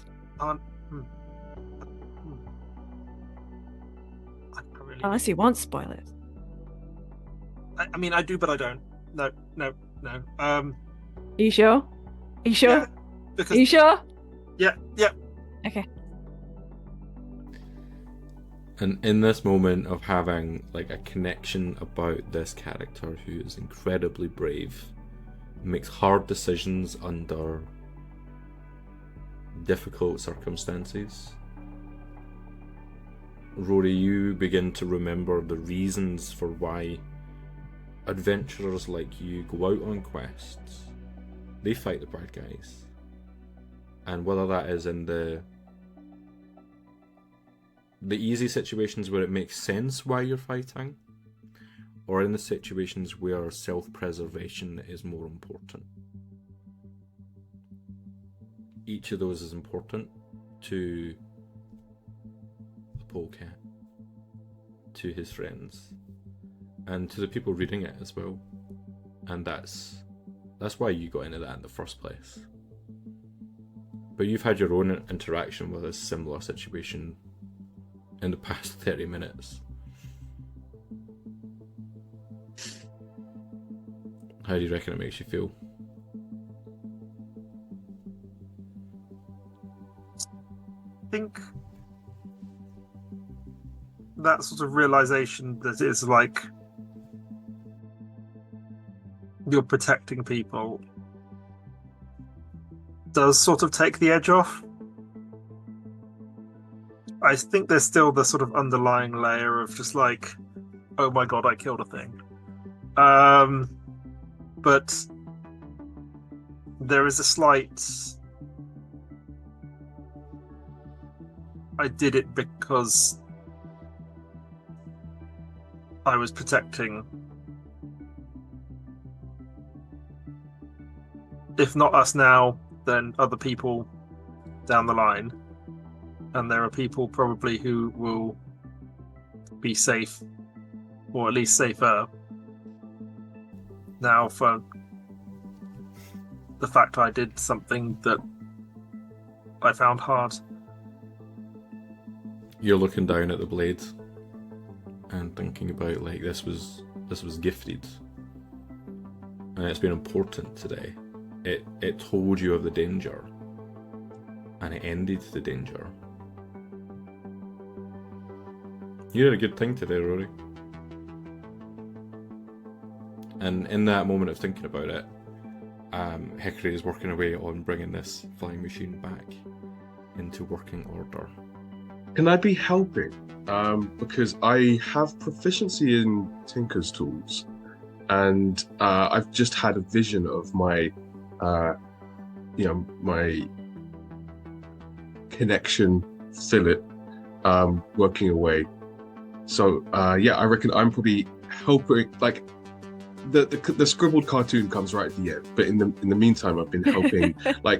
And the thing about corvids is that we use not just our hands but our beaks as well. They're surprisingly dexterous, so kind of extra helpful.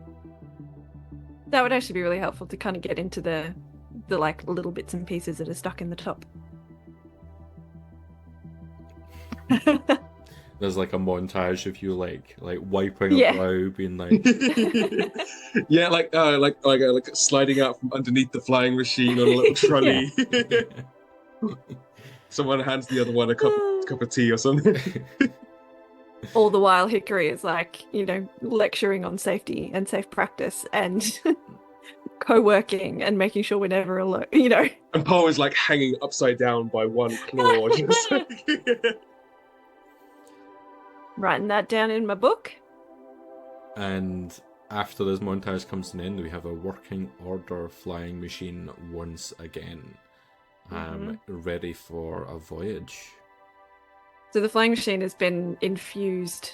So the second that you insert the sycamore seed, it gets heaps bigger, and it just like seems to explode out the top. And there's a whole bunch of little buttons and knobs and things inside in the cockpit that are all connected to different infusions to get the machine up off the ground. So the second sycamore seed clicks in, everything kind of whirs to life, and there's just magic everywhere in this little flying machine. So Hickory kind of stands back, dusts off her paws, and goes, "All right, everyone in?" I believe Daisy wants to stay on this side. Yeah. Well, I don't want to be left alone. I can stay. But how would you get over then? Well, I assume your husband needs to get brought over as well. I'm sure Hickory can do 2 trips. Wait, you to my husband? And at this point, she will look. Is he not standing right across the road? No one told her. She's just been. You would have pointed this out while everyone else was tinkering. She's just been there, like looking at the open wound in her leg, like rubbing a sycamore seed between her hands. Just been like, "Well, I hope I don't die today." And you've now pointed out her husband. She is very happy about this. Hickory, can you bring my husband over? Yeah. Let's see, why not? How big is this flying machine? It's, if you imagine like a large a hot air balloon basket, essentially, is what we discussed it would Cool. be like. So lots of people can Yeah. fit in. There's space, for sure. Why didn't I stay here with Daisy until you bring her husband over so she's not left alone in the meantime? Sounds like a plan. We all ready to go? And do an awkward kind of nice to meet you, Daisy. Hope your day gets better. Hop in. Can't get worse. Thank you for cutting me down. Don't jinx it. When you switch on the different dials and knobs and mechanisms, the rotor starts to power up. Anything you wanted to add to the flavour? Before we go, Hickory's gonna like spin around in her chair and she'll be like, all right then, everybody. Just a couple of things to note before we get going. If you could make sure that you keep all your arms and legs inside the vehicle at all times. Please make sure that in the event, highly unlikely event of an emergency, although as you've seen, it's not zero, so please be vigilant at all times. What we're going to do is we're just going to follow all of the little lights, and she pushes a little button and like all of these lights kind of spring up. You'll follow your lights to your exit. There are little kind of inflatable things with a light and a whistle for getting other people's attention. If you end up in a water situation, please make sure to follow all the rules and regulations. They are written on the wall, and you turn around and there's like an entire wall that's covered in script. It's like, yeah, we've all had a chance to. Great, excellent. And then she'll like spin around and push a button and off we go. It's not a long journey, but it's an exhilarating one, especially for Poe, having had that discussion about flight and gliding, and you rise up into the air over the tops of the trees, and you can look out over the water. Away in the distance, you see this incredibly tall mountain with a snow-peaked cap. That is the Novitian Mountain. Looking south again, you still see smoke, similar to what Red would have seen earlier on. Short while later, you can come down with a soft bump onto the other side of the road, where we find Red and Edward and a small little mole with great. Well, that was very impressive. Very impressive. Not bad, eh?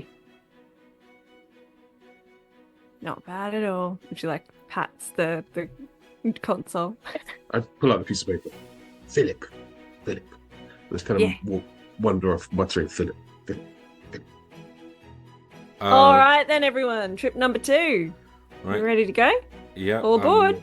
Mirren, are you ready? And we'll look up at Red. You can do it. I believe in you. And I give Merrin a bardic inspiration. When you see my mum, tell her how brave I've been. Absolutely. And thank you for finding my glasses. And we'll toddle on in. And we'll go through the whole speech again of the safety information as the machine lifts off. In the middle of the safety spiel, she'll kind of catch sight of Merrin's glasses, and she'll just like absently sort of reach over and just go bink and touch the broken lens, and I'm going to cast mending to fix it before we take off. She doesn't break safety spiel, by the way. Like it's just like all the way through. Not a word, not a syllable was missed. Nah. As you get back to the other side, and then it's time for the third trip as the two dear folk are reunited with Merrin and head off in the direction of Achray. Olaf pointed out the badger trails to take to Daisy as we waited. She will thank you. She will hand over her sycamore seed. I don't think I need this anymore. And you can climb on in for trip 3. While I'm in the flying machine, I'm just gonna tuck sycamore seeds into every little crevice I can find where it doesn't look like it's gonna interfere with the running. When you're in there and in mid-flight, there's a flash in your brain, and you watch yourself reach down and take the clipboard as a message fills you of, it's important, take that. I'm gonna turn. I'm gonna walk over to it. Just stand next to Hickory, and then I'm gonna cast Ambush Prey, which allows me to turn invisible while I remain standing still, and take the clipboard.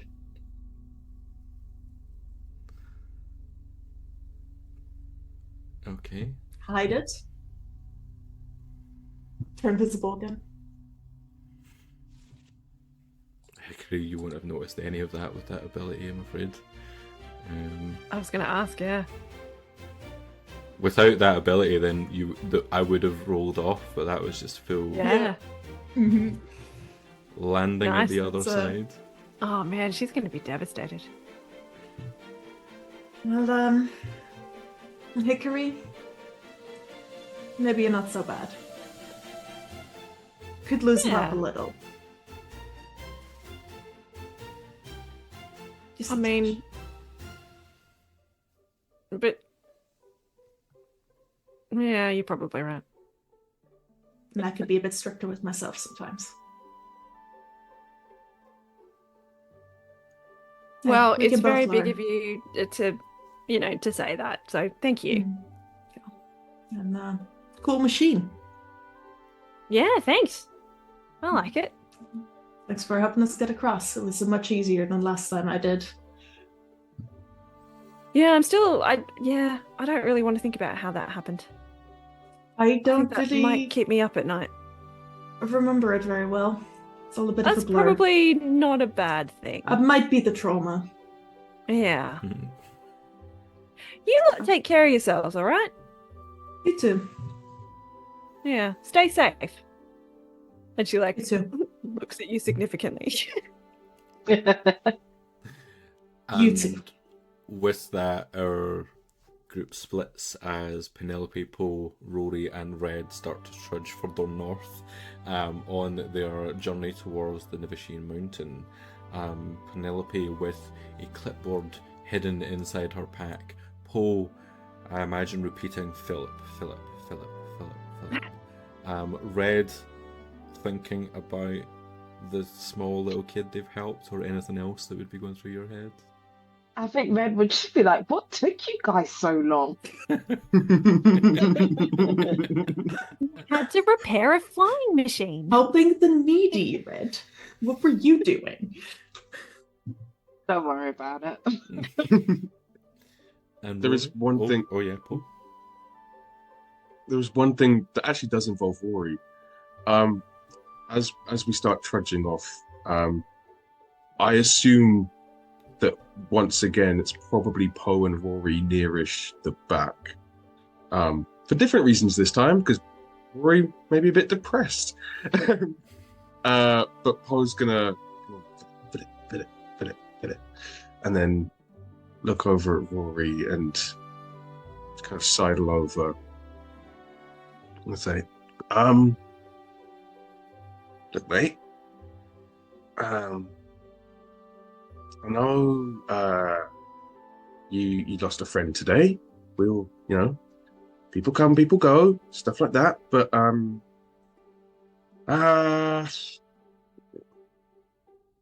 I'll do it. I did find this. Don't ask where. Thought you might like it. And I'm gonna hand over the amethyst that I stole from Rory's dead swallow friend. You stole it from the one that died. I did, didn't I? You got it. Yeah. Mm-hmm. Yeah, the one I stole it from got absolutely munched. and so Listen, this is a thought that counts. I'm right? so sorry for your loss, but I also robbed your friend. Right No. So the way that Poe's framing this is like, I found this, like stuck between the dog's teeth or whatever. Yeah. It's like, yes, his protection from dogs. Oh, it's out of battery. But no, yeah. So I say,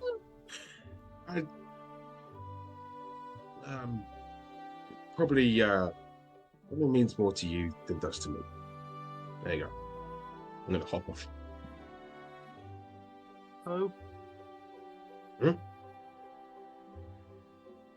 You're a really nice person.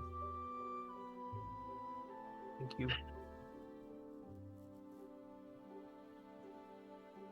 Poe doesn't really know what to say, so just kind of just continues along, acknowledging it internally a little bit, maybe, but just kind of not knowing what to say. They just kind of proceed.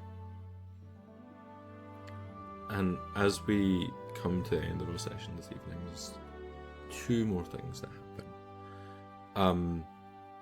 The first is Penelope, a flash in your mind once again.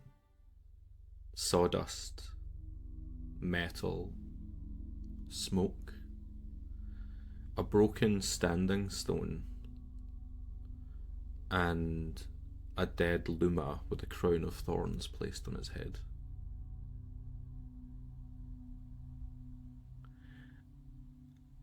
And then we zoom out to the edge of Achray, where a stag and a roe deer come hopping into town as the sun sets, with a small mole in tow. And on her evening rounds is Hetty, who rushes towards the newcomers and scoops up the child. And the camera, we'll say, kind of zooms out towards the sky, where in the air we see this flag machine, and a small little squirrel realizes something's missing. And that's where we'll leave it for now, folks. Thank you so much. Thank you so much to Joe for coming to play with us this evening as one of our guest characters. Thank you. This is so much fun, honestly. Thank you very much for having me. Can you tell us where people can find you if they want to? Yeah, I am a regular cast member of Dungeons and Doctorates. It's a podcast that's pretty similar to you guys, actually, but we're all Australian, so more of this kind of voice. Yeah, so it's pretty fun. We really like it. You can find us at DNDocs on Twitter. And yeah, Dungeons and Doctorates is the podcast. It's pretty cool. Lovely. It's a great podcast. I've got to play with the folks in the past as well, and they're lovely, lovely people. Go check them out wherever you find your podcasts. That's episode 2, folks. We'll be back with episode 3 as our 4 characters continue their trudge towards finding out what happened to the Circle of Blaeberries. But for now, take care, and we'll see you all again very soon. Goodbye, folks.